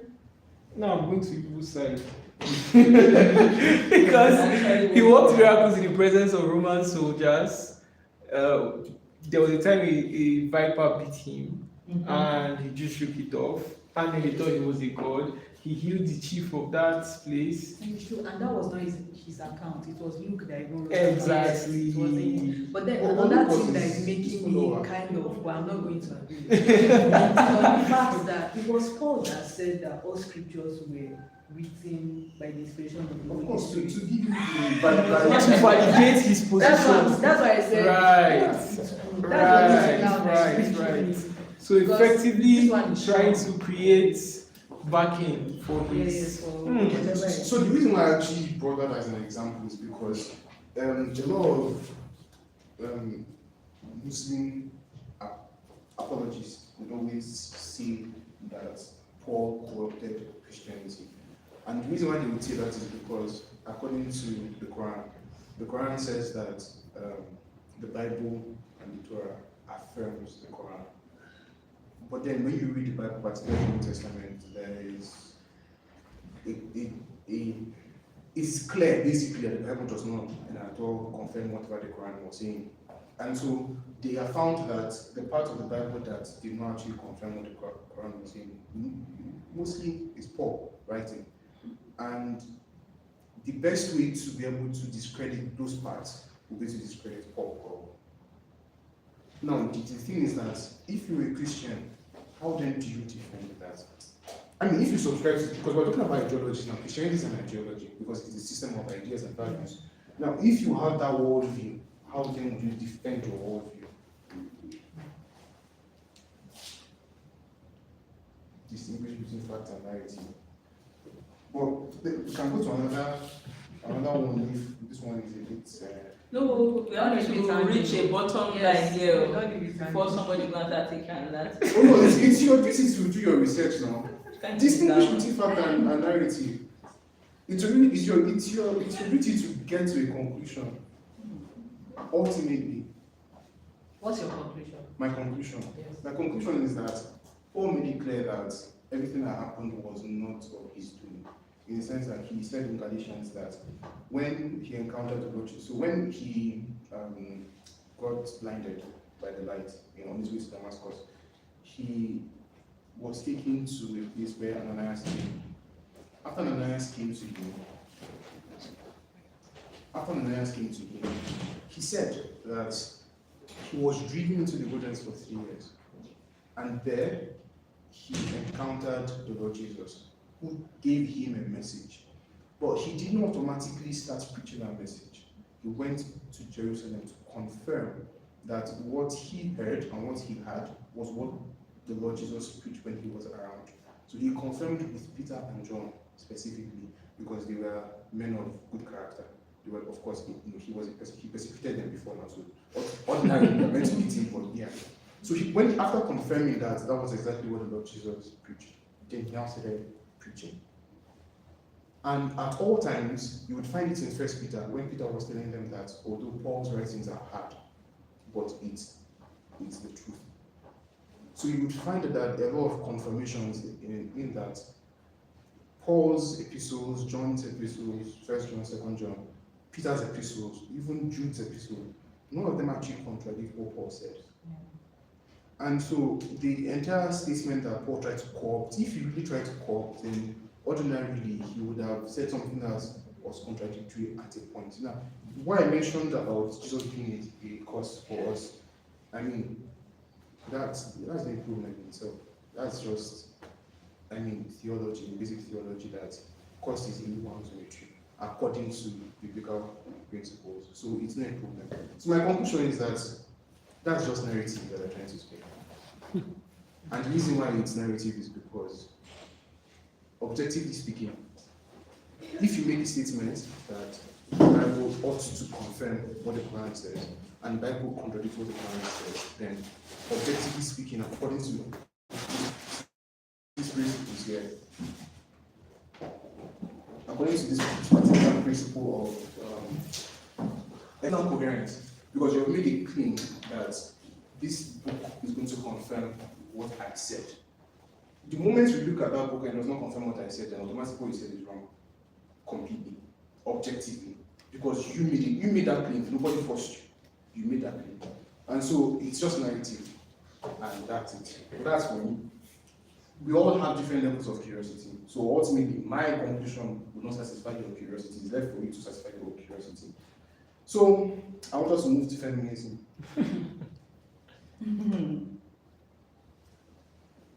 Wait, sorry, before you move on, so the Bible in itself, the entire thing, would you call it narrative? So the Bible mostly is divided into two, from descriptive and prescriptive. Describing things that have happened. Yeah. And when it even describes, it doesn't necessarily go into so much details, except it's so important.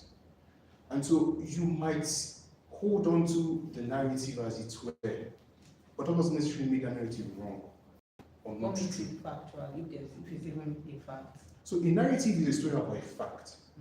So the fact that you're giving a narrative doesn't necessarily mean that you're not saying the truth. So you're just saying it in a way that is a story. And the Bible is stories. The way, according to Moses, the gods that appeared to him, led these people of Israel to, we have things to corroborate the fact that they were in fact in Egypt at one point, and they were in slavery. This is not just the Bible, this is extra biblical history now, to show that they were actually there. So we know that's a fact. So the story surrounding that fact now might be in question. However, they see the fact that they were in Egypt, and at some point they became free. So it's not left to you to make that conclusion. And then much of history is also like that. So Yeah. all of Just a bunch history, of narratives. all of history is just Because narrative. nobody who wrote these things is alive. So yeah, just think about it like that. Yeah. I think history is selective narrative. No, it's not selective. I think it is. It's It's not not trying selective. to tell us what they want us to think. Not So the necessarily. Bible was supposedly selected or picked. It was That's a narrative in itself. It was compiled by, I think they said, the Roman Church or something during them. They said. No, They said exactly. they said. So they supposedly considered some other books. That's why Like you what books? Tobit, Maccabees, those So ones. I've read these novels. I've read some novels that say the Vatican City has books in the Vatican City library or something. So I have books that were considered when during the compilation of the Bibles. So what was So, the Bible I think compiled? I've seen one, the prophecy of something, Moses or something, like several. Sorry. No, I'm not saying. No, I'm not disputing. I'm not saying. No, please feel free. So I'm just saying they probably for some reason or for some agenda or something or whatever they wanted to do, selected some books. Now, these books they selected, I'm not saying they are like. I'm saying they might be factual and they might be truth, but I feel they selected it to serve a particular purpose and probably for some reason excluded the ones they refused to add or did not select. Okay. Book of the Bible. Sorry. I understand. Sorry, can I speak to that? If I don't speak to this particular thing you're talking about, and then I'm doing a disservice to the training I'm undergoing for students now. So the Bible is not selective, and it wasn't as if the Roman Catholic chose some particular books just to maybe help them fulfill their own thing, years and control and all that. So the Bible is first. The beginning, the middle, and the end is all centered on Jesus. Without Jesus in the picture, you wouldn't even be thinking about you want to even go into the Bible in the first instance, right? So let's make that the foundation of everything. So every account, every book that was written, documentations you find in the Bible, all centered on Jesus. That's what you should first of all put in the back of your mind. So you will have some historians that will come up and say there's a book of what's that guy now? Is it Enoch? There is another book again somewhere else in Ethiopia and all that. So those ones are left out. It's actually the complete thing about the Bible. No, but that's not true. You understand? And also, the account was not that okay, they had a warehouse of all this documentation and all that. No, if you go far back behind before the Roman Catholics, you have evidences in what's called in history that has been proven also scientifically that the documentations found in different places, you understand, all centered on the same figure, even though these people never met themselves or see each other or anything, you understand? So coming back to the Vatican City and the Roman Catholic thing you are talking about, which you now finally find yourself talking about the King James Version, you understand? So then, you and I don't have access to the Bible.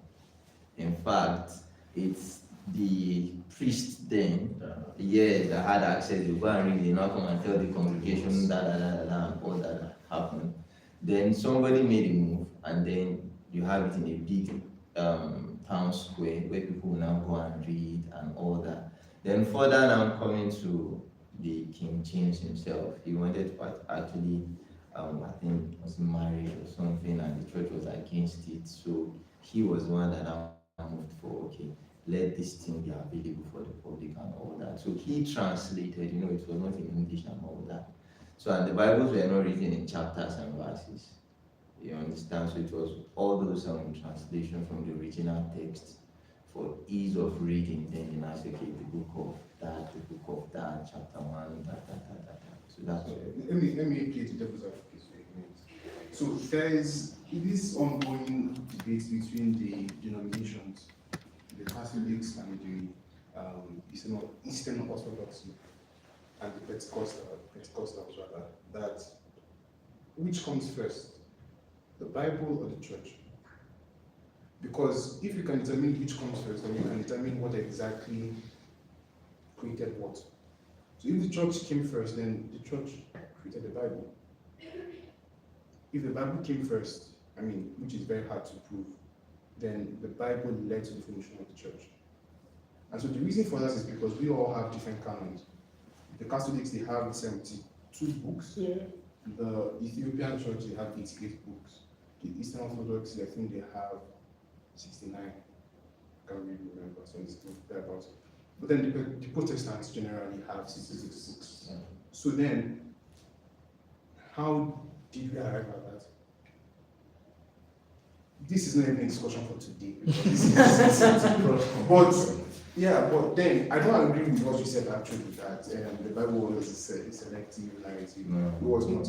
Because you have to understand that the Bible was compiled over 1,500 years. That's a very long time for anybody to be selecting anything. It cannot be controlled. It did not just happen because people wanted to control. It happened organically. And the thing about control is that you have to at least be alive to exert some level of control over a long period of time. And Christianity is over 2,000 years old. So it's almost impossible for one entity or one person or one institution to exercise a level of control. Even if we were to attribute it to the Roman Catholics, the break between the church did not happen until 1,000 years after the church was even founded. That's after Jesus died and the day of Pentecost came. So the break between the Roman Catholics and the Eastern Orthodox happened in 1056 or 1055, which is 1,000 years literally in between Jesus dying and the church being formed. So you can't really now say that one entity had so much control over that period to be able to select the books of the Bible that they consider to be scripture. Because we inherited the Jewish scriptures. You find Paul keep on saying that all scripture is given. They did not have the New Testament as it were. He was writing letters to these churches. So the scripture that he was making reference to was in the Old Testament. So it cannot be controlled. It literally cannot be controlled. And also those books that you mentioned are proven to be fixed. Proven to be fixed. The book of Enoch, on the other hand, is not.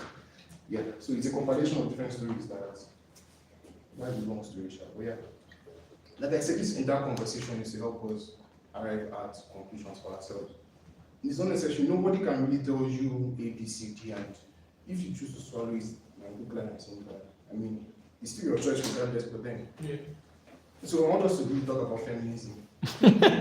No, that specifically, because I'm interested, I'm curious.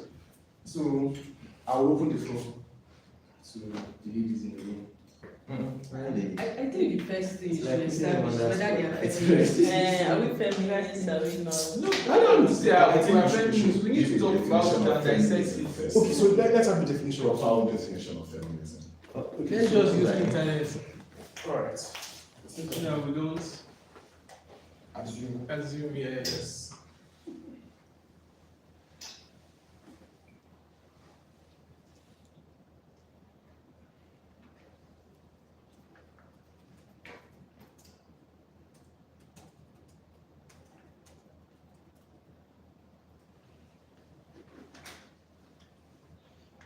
So according to this Google AI feminism is the belief in the advocacy for political, economic, and social equality of the sexes.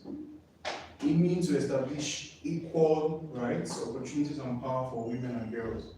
So it's a movement that seeks to eliminate discrimination, patriarchy, and gender-based inequality, encompassing both a theoretical framework and organized intersection of activism. So basically, I mean, if everybody is against inequality, then everybody is a feminist or should be a feminist. According to Everyone them. should be a feminist. I'm sure you see inequality. I am. Yeah, so you should be a feminist. So according to that definition. And this is my website that is referencing. So, yeah. Equal rights, equal opportunities. For all sexes. Equal punishments.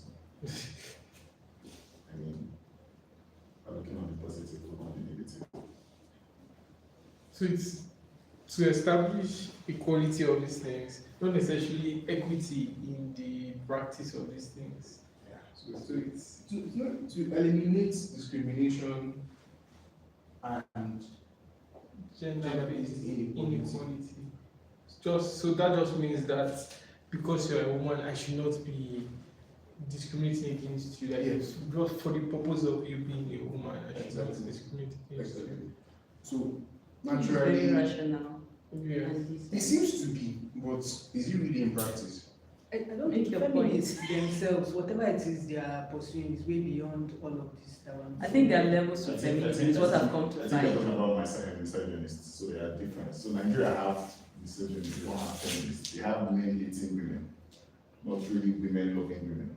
Because if you go online, you see that women are really But then- more women problem. That is not the definition of the job. So But I'm telling you, it's just like saying when we In started the talking Nigerian about, context exactly, now. when we're talking about democracy and Nigeria democracy. Yes, Context. feminism and Nigeria the feminism. problem with context is that the thing about that is that if somebody decides to say that they're a Christian, for example, but then they're not living up to the ideals of Christianity, can you really call them a Christian? Exactly. So again, the same thing applies here. So you're doing that, I understand, but then it doesn't mean it's like you're strawmanning, you're bringing in something else. So by this definition, everybody is a feminist, I would like to assume. Yeah, if you say by this step, but according to We are all feminists. You know, for me, sincerely speaking, I don't know why in the world this word should exist in a vocabulary. I agree. Because it's, you think you are trying to do good, but in the real practical sense, you are really not doing that much good. And because of my field, currently we have about 8 or 7 trainees in my office that just started now, and 2 of them are females. And it is always expected that if you are a female and you study civil engineering, it's already so you are always treated as you are fractured, so that gender-based inequality or discrimination starts. Because there is this mindset that civil engineering is built for men, it's a course or career for men, so females should not do that. So I always encourage them when they come around, first of all, forget it from your mind that there is a gender to this course. It's a profession that answers to problems and provides solutions. So far you can provide the solution. That's what the profession is all about. You can be a guy and you don't have the answers, you don't have the solution, you don't qualify. So for me, talking about feminism, How about empathy and humanity first? Exactly. I was actually gonna say that this definition is a false equivalent in itself. So they are equating what being an equalitarian is to what being a feminist should be. Trying to make it look like fighting for equality by virtue of that definition means fighting for the equal opportunity of a particular gender.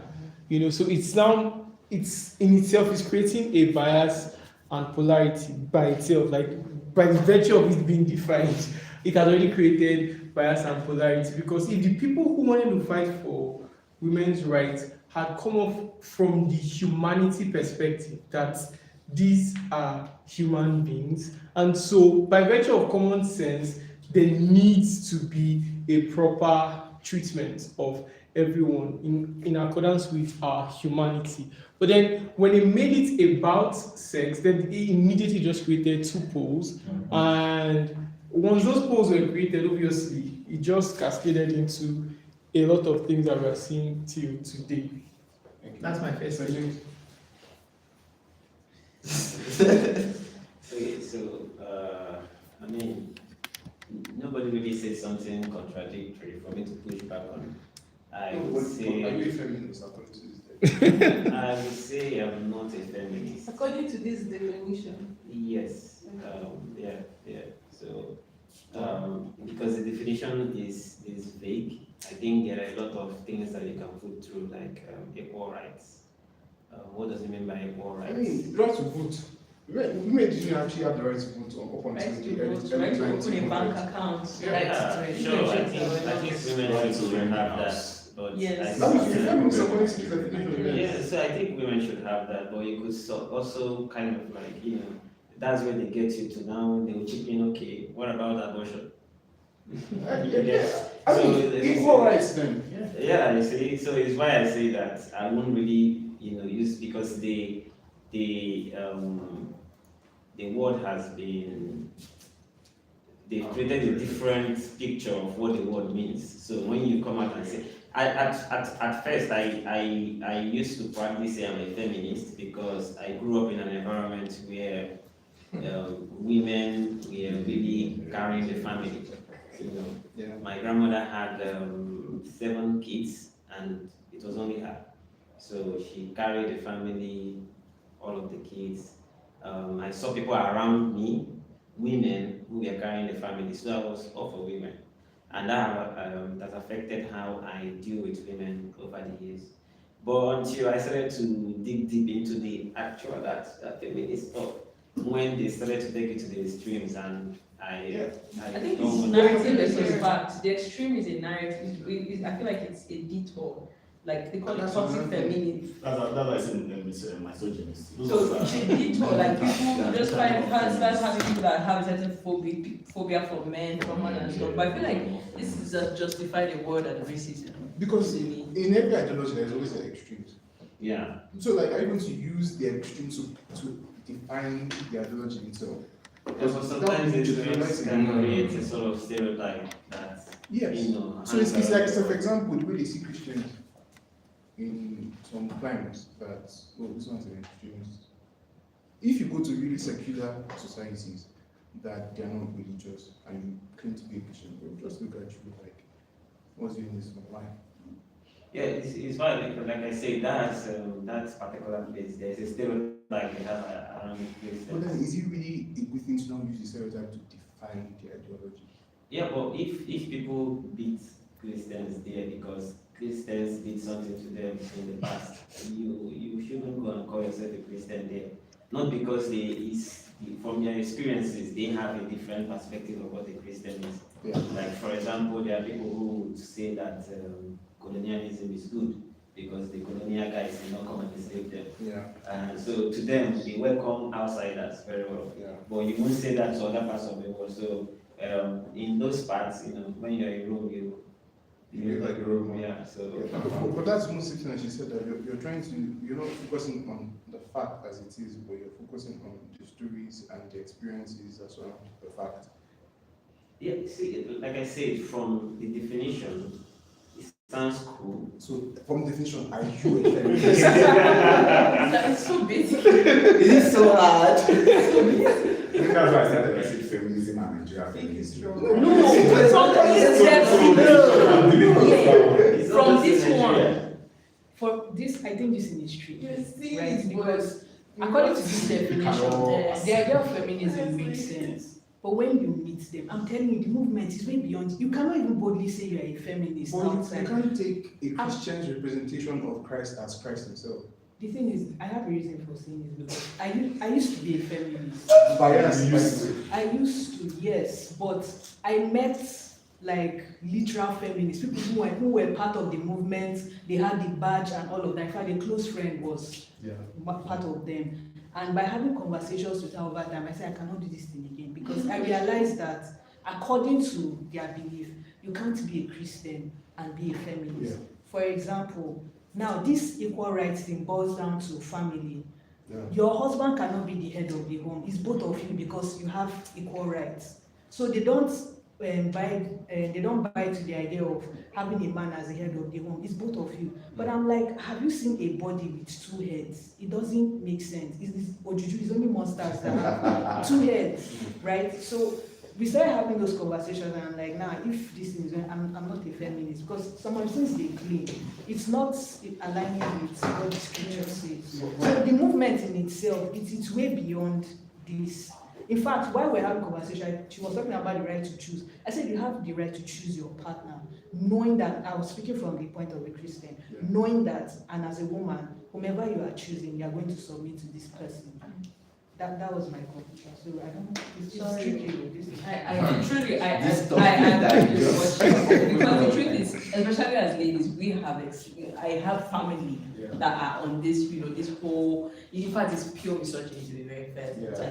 But then we cannot also just cut it off as because this is what it now looks like, then it's no longer what it is, because we will not even as ladies be here today if not for the sacrifice of certain other feminists in the past. Things like opening an account, that's a thing of that Only was property. I mean, even look at it, like, in fact, a lot of the people who are feminists and non-Christians, because they feel like, the Bible was written by men to dictate the lives But it of was written by women. men. Do you understand? And you can't argue that, but that was the way it was at the time, up to a certain point where some other women decided that, you know what, women should have the right to do this, women should have the right to do this. So I think just like every other thing that has an original beautiful flavor, it just tends to just take that detour, and then it becomes this thing that you don't even just want to have anything to do. Because if you now see what it is today, truly you can't coexist Christianity and the 21st century feminism. But they are Christians that are 21st century. In fact, there's 22nd century feminism.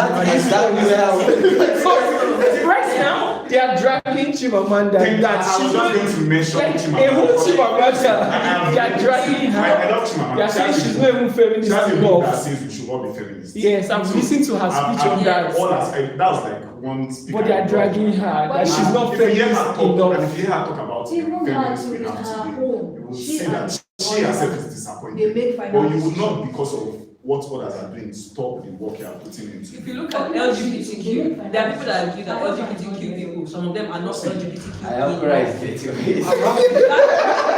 There are still people within the Black Lives, there are people within the whole racism, Black Lives Matter, blah, blah, blah, that started saying that you guys are not acting black enough. So I feel like in every climb, there will always be that flavor that is like, you guys are not hot. They don't know jack about, they are extremists. That's just. So you can't define the ideology based on the views of They the can't. extremists. But so Martha, She Not really though. Oh god. see, wait, first of all, don't really consider what anybody has said. Like, just say Say your your own. Like, Yeah. honestly, your Everybody's point is valid. I really don't like talking on the feminist but you should. subject, but yeah, I mean, like Irose said that it's if you're fighting for equality, then you're fighting for feminism as well. And I remember when we started talking about ideology, what ideology means. It's more like identifying a problem and also preferring a solution. That's how you get an ideology. And I feel like this was a problem in that age, and this was the solution that they came up with. That's why feminism exists. So there's equality, fine, but it wasn't enough then. That was why they had to bring in feminism. And I'm in support of feminism. Women should have equal rights and all of that. Yeah, extremists, normal, like you get them everywhere. So I mean, it's straightforward. Like they're extremists, and feminism is fighting for equality. I'm against abortion and my body, my choice kind of statements. But I mean, yeah, women should have equal rights. So for feminism, like seeing this definition, I believe that the reality, just like someone mentioned, is not the same way in theory. Yeah. And then if we are to take the way it's being implemented in the country, I mean yeah. So I believe it is never going to be like it's meant to be here, or like it's been stated to be. Yeah. I think there should be a different name for what is being practiced for feminism, in our own context. Yeah. So from this definition, people say we are all feminists, right? But I believe that there is more. There is more to it. Yes. Me personally, I don't think that this definition is even correct. Yeah, that's why this definition is very political, It's very deceptive. intentional. But aside from the let's go with And I it. said it is incomplete. No, it's actually complete. But the reason why I don't think it is because we're trying to compare apples to oranges Yeah, in law. false equivalent. So we can't really get equality. So the fact that I'm a man means the fact that I am me means that I'm different from every other person. So there will be differences, more or less inequalities in my favor and in their favor. So for example, if I'm to be compared to Albert Einstein, for example, I would be stupid. My IQ is not anywhere close to his. So that would be a form of inequality. Can we then try to make equal myself and Albert Einstein? Crazy. So I This would is just say basically they are not gender fighting for discrimination. equality of outcome. There is equality of outcome, there is equality of opportunity. So outcome in the sense that they are not saying that everybody should be smart or have the same level of education and all of that. But everybody should be given the same level of education and opportunities. I've read that argument multiple times, and honestly, it's just a way to actually evade from the real truth of the entire thing. What's the real The real truth is that you can't, there's a reason why those opportunities are the way they are. So biologically speaking, for example, men tend to be more of engineers than they will be in maybe nurses or in the fields that have to do with having a relationship with the person that they're giving. Why do you think so? No, that's biology. natural, Yeah, like but biology. that doesn't mean we Are you should prevent preventing women from from right? going into Nobody is that. That's what feminism So the funny, wait, allow women to the funny thing is nobody Yeah. prevents women. Exactly. I have a junior sister, and she does not want to even go to anything related to engineering. I want It's her very to simple. go to You said nobody prevents women. It's the narrative that's preventing women. Exactly, it's a predetermined mindset that women should. How did the mindset form? Existed. When I When was in school studying civil engineering, there were 5 years, there were 120 guys. But 5 years was 120 guys. That was civil engineering. Yeah. And we had more female than any engineering department. Mechanical had 2 girls. Polymer had 1 girl. I think electrical did not have a girl. Then petroleum, I think they had 1 or 2 girls. So now I'm studying building in general. Now there are like 4 girls in my class, and there are like 60 guys. Now it is just that perception that courses like this are left for you. Nobody stops it. You don't go to JAMA. It's the way the scripts are painted now. It's Don't just the apply same way you for- will not find many women working at a car wash. Like, it's painted like a physical thing. So my point Not is just the environment, anywhere in the world. You won't, like, well, It's a law. okay, I'm a doctor. There are very, very few, if any, women who are consultant orthopedic surgeons. That's because if you go to a surgery where they are doing an orthopedic surgery, they use actual hammers and big nails. It is very physical. Like, the only time I assisted an orthopedic surgery was the last time I assisted an orthopedic. I had to hold one guy's arm like this for almost an hour. I was tired. But if I had let that arm go, problem would have occurred. So, like, it's a very physical thing. And so generally, you will not just find women going towards. Now, I'm going to give you two very interesting examples. Obstetrics and gynecology. Everywhere in the world has more men than women. However, gynecologists are just to serve women. Like, your entire job description is to be a doctor for women. Why are there more men in that place than there are women? When it's a women. Then you get, and then the flip side is urology. Yes. Is the practice for the male equivalent of gynecology. So that's for the penis, the male sexual organs, kidneys. But then there are hardly any women there. It's still just the men. Do you get? So if you take a look at how this thing works, I think it's so multifaceted and so multi-layered. You know, so it's not so easy to just say this is the one that women like, this is the one that men like there's so many things at work in it. And that's why I have an issue with the statement equality of outcome and equality of opportunity. Like, I understand that there are inequalities. For example, why would you tell a woman that she can't vote? Now, given the context of policies and submission, there might be instances that a certain group of people might not be able to have the right to do certain things because of certain reasons. However, for you to say that because they're a woman, What's the problem? that for me is a problem. Because it's the same logic that was used for slavery. It's the same logic that has been used for a lot of atrocities that have been committed by humans because of a thing that somebody cannot control. Being a woman and something that is not inherently evil in and of itself.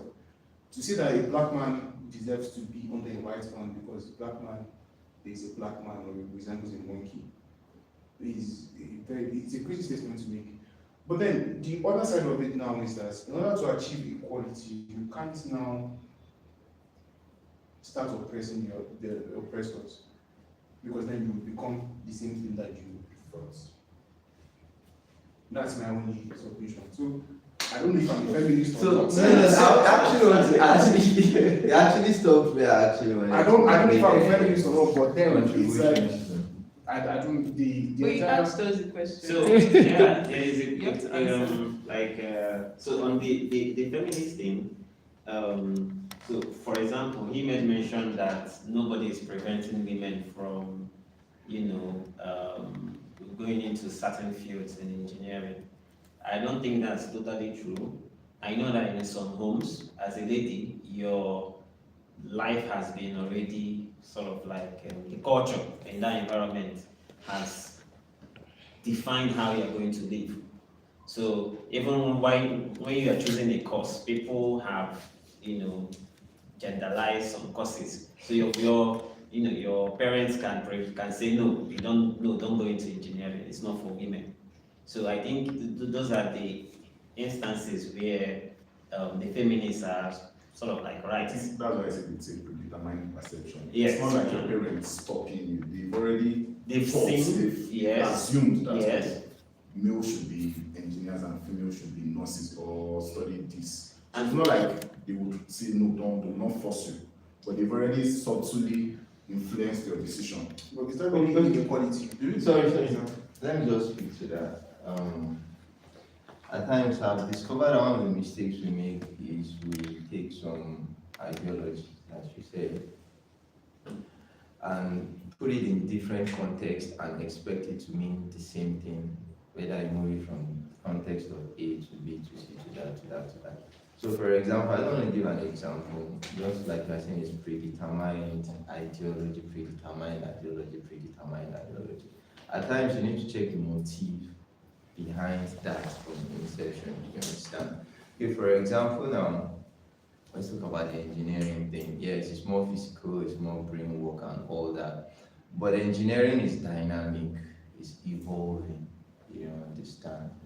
How long can men be, what is it called, provide enough solutions? How long can men be, how many men can you have to be enough to be as engineers that will serve the requirement of a nation? Look at the population for now. You have more females than men. I mean, it doesn't make any sense for you to say you don't want to accept women into engineering because there's a predetermined ideology around engineering. I mean, there are more brains out there that can come in, go through the process, and solve it. You understand? So it doesn't make any sense to now carry that idea of feminism in culture and you now want to paste it in where you need economy. You understand? It doesn't make any sense. It also does not make any sense if you want to say, okay, yes, it's open, we need you in the economy and all that. Then you take that and think you want to dump it in somebody else's faith or religion. You have some little bit of frictions. You understand?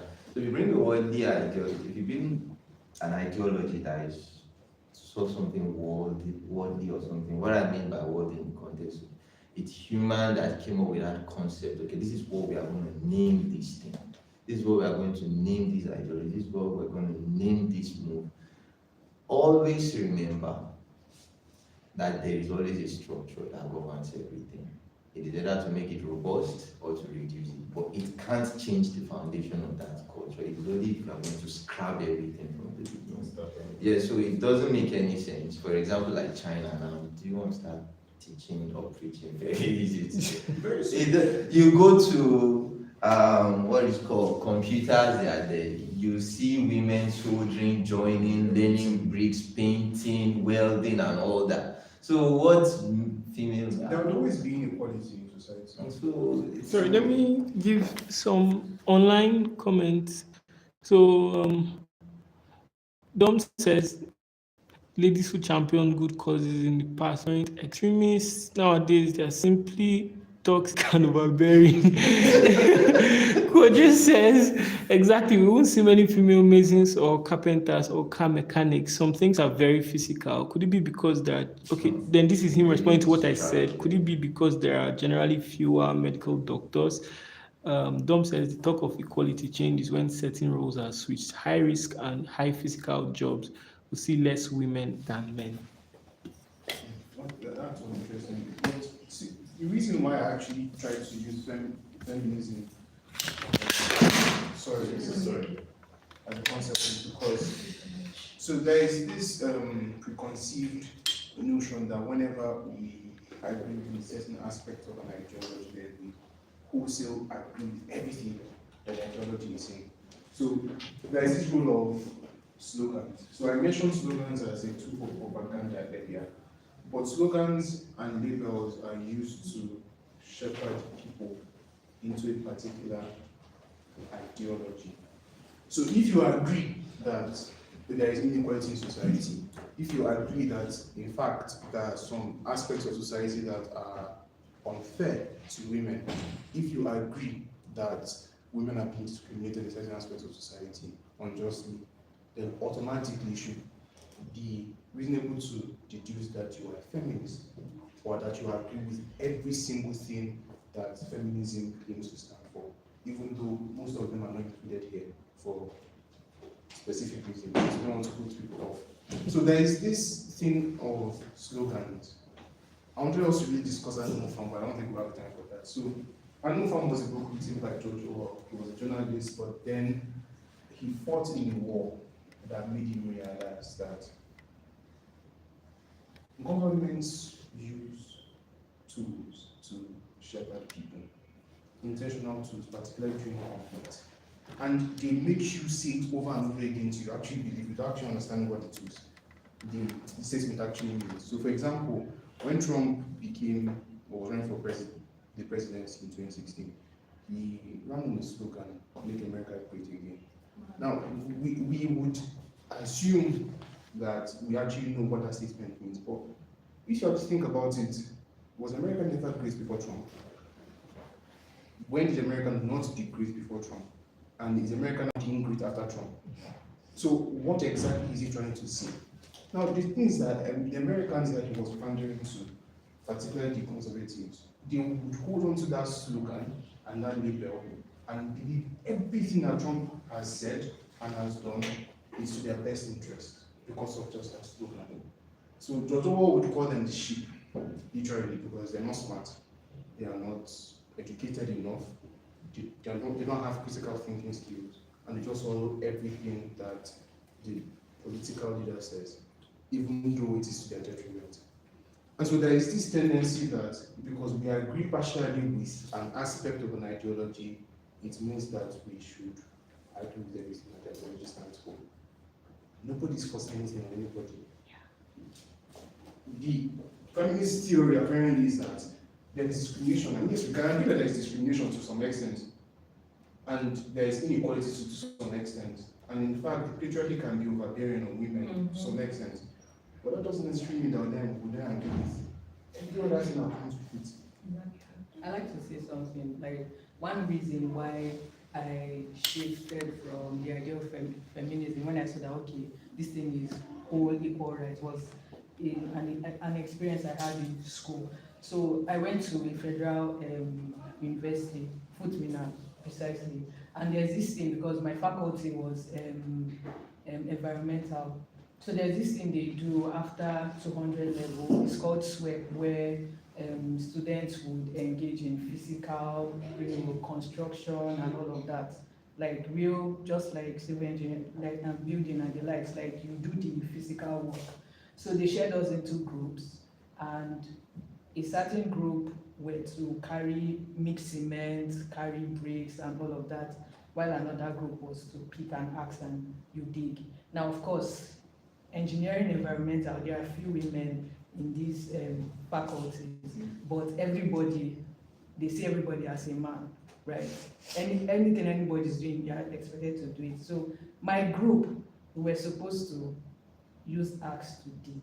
And when I say I'm like, me, I cannot do this thing, right? But they were like, we are all men now, equal rights and all of that. I said, no, I don't have the power to do this thing. So I watched as people were digging, and then I saw one guy, he couldn't even carry the axe, not to talk of taking it up and digging. Then one lady came, and she was digging like for minutes. And then I'm like, no, if equality is about this, I would rather stand for equity, where it's fairness. Do what you can do, right? What the capacity, do according to your capacity. Not that because you're a man, you're doing something, then me, if I cannot do it, I shouldn't be subjected to do such a thing. And then, same day, I went outside because that campus was like in the village, and then I saw an 8-year-old use axe to break firewood.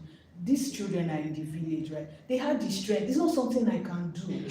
So I'm like, no, this thing, it should be about equity, not equality again. Let it be that, okay, because I can do this thing, I should be able. Now, I'm not talking about rights, right? I'm talking about like just generally. Equity is not partial. So that's the thing, like, let's fight for, there shouldn't be partiality about anything that is happening here, basically. So that's what I stand for. But then, No, I don't mean like that. I mean, for example, as like we said, like, with the orthopedic, you understand? You have people that are like, I'll just rather not, like, what are the chances of a shrapnel from the bone entering my face? Like, not everybody is thinking about labels, to be fair. Like, not everybody really wants to suffer. So let's just save everybody. Let everybody, like, I would rather actually just, as a man, maybe the man would rather cook and makes the best stew. The lady, so, and you know, I have something to say. You see that OBGYN thing he said, I don't just want to say anything, because at least I've had a baby. I tell you that I prefer, like, being attended to by the male OBGYNs, because it just is. So, and the thing is, it's the most invasive part about everything, because I mean, as a woman, they will see everything, they will just invade your life, you understand what I mean? But the truth is, women, and I mean not just Christians, Muslims, it was so bad that the Muslim men will be wanting to go in with the wives, maybe to understand why is this OBGYN guy, but the truth is, thing about the male OBGYNs that we experience, that at least I experienced. So I think about my father, wherever somebody might think, oh, maybe the men just want to, like, I don't really think it's that. I think also there's demand, like women just generally prefer the male OBGYNs. I don't know why. So this thing equity is really important, because the guy is just really good with handling the women. The husbands don't mind, and to be honest, at that stage, you don't really care if who you prefer is who is going. So equity. Yeah. So like I think we can all come to that conclusion because a lot of the time when people are conceptualizing an ideology, yes, they have seen a problem in society that they want to solve. They take it to the point that they're no longer considering equity and fairness, in the sense that they now become the very problems for another generation to now conceptualize and then form an ideology to now solve. So human beings have this tendency to always take things to a level that it becomes problematic, regardless of whatever it is. That's why when you were saying that democracy is not a problem, right, it's the human beings. I understand, because human beings are problematic, regardless of whatever it is that it is being done, like they are always. But then the issue is that we most of the time we lack empathy and we lack compassion for each other. And unfortunately, it tells me everything that we want to do to achieve equality and equity, because in the pursuit, passion can take over and then we stop actually realizing that we're dealing with human beings, fellow human beings. And yeah, so I think that this is a good place to actually conclude that, but no matter the conclusion that we come to, we should always have at the back of our minds that we're dealing with human beings and we're dealing with people's lives and we're dealing with people's realities. So we should always, no matter the analysis that we're doing or trying to, there are certain times that you try to engage with somebody and this person is unbearable. You don't necessarily have to insult them. You don't necessarily need to call them stupid. Even though what they're saying is stupid, but then, like, you can engage with them on it. And that's why personally I'm a Christian, because if you read how Jesus actually engaged with people that, because ordinarily human beings are of lower estates to him, but then he humbled himself, and then he kept on saying that if you want to be a leader, that you would humble yourself. So there is this place of him understanding that the best way to actually make change and to reach people is through compassion, through humility, and through empathy. So actually understanding how they feel and then making a conclusion. So that person that is a misandrist, or that person that is a misogynist, or that person that is a racist has a reality that has informed that ideology. Putting yourself in their shoes more often would actually allow you to learn why they are the way they are, and then try to help you to engage with them on that level. Take for example, there was a black guy in the 70s that tried as much as possible to befriend the KKK. Not KKK, it's a group of people that kill black people. They lynch, they burn churches, they kill black people, they are white supremacists. And at the time that he was being friends, or was trying to be friends, the black community was like, this guy is mad. How can you befriend somebody that is your enemy? Now, 20 years later, everybody in that particular chapter of the KKK became his friends, and all of them stopped becoming racist, because they could relate with him. He could relate with them on that level that they are humans. And so they understood that them being racist was stupid, because this guy has shown us that through compassion and through empathy, that skin color does not actually make us any different. We are just the same, having the same struggles, having the same problems, having the same imperfections, and having the same desires and wants. So it was through that that he could convince them. But this is not just about convincing people, it's about you having the right outlook to life. Because, I mean, I would like to believe everybody here is aspiring to do something great. And in leaving a legacy, as Sammy was explaining to us in February, you don't want to leave a legacy that would be a problem for the next generation to come. Because then, I mean, it's better that you didn't even exist at all, that you did that. So yeah, I think this is the best place to end this. Thank you very much. Thank you so much, everybody, for joining. This has been the Posteri Conversation, April Conclave. Next month, of course, we would have this again, file it out in due time, and all the necessary bits of information will also be out, and you can repeat the process of registering, and it's a wonderful time. I want to sincerely appreciate everybody that has been able to join, because it gives us joy. One thing we're talking about was the fact that, like, Mark and I, was the fact that a lot of people desire the space and outlets to be able to express their intellectual muscle, but then it's not so readily available. And so this environment provides that for everybody and ensures that nobody limits your point of view, nobody shouts you down, nobody tells you you're stupid for suggesting this or for airing your opinion. You are allowed to freely express your ideas in the manner in which you best think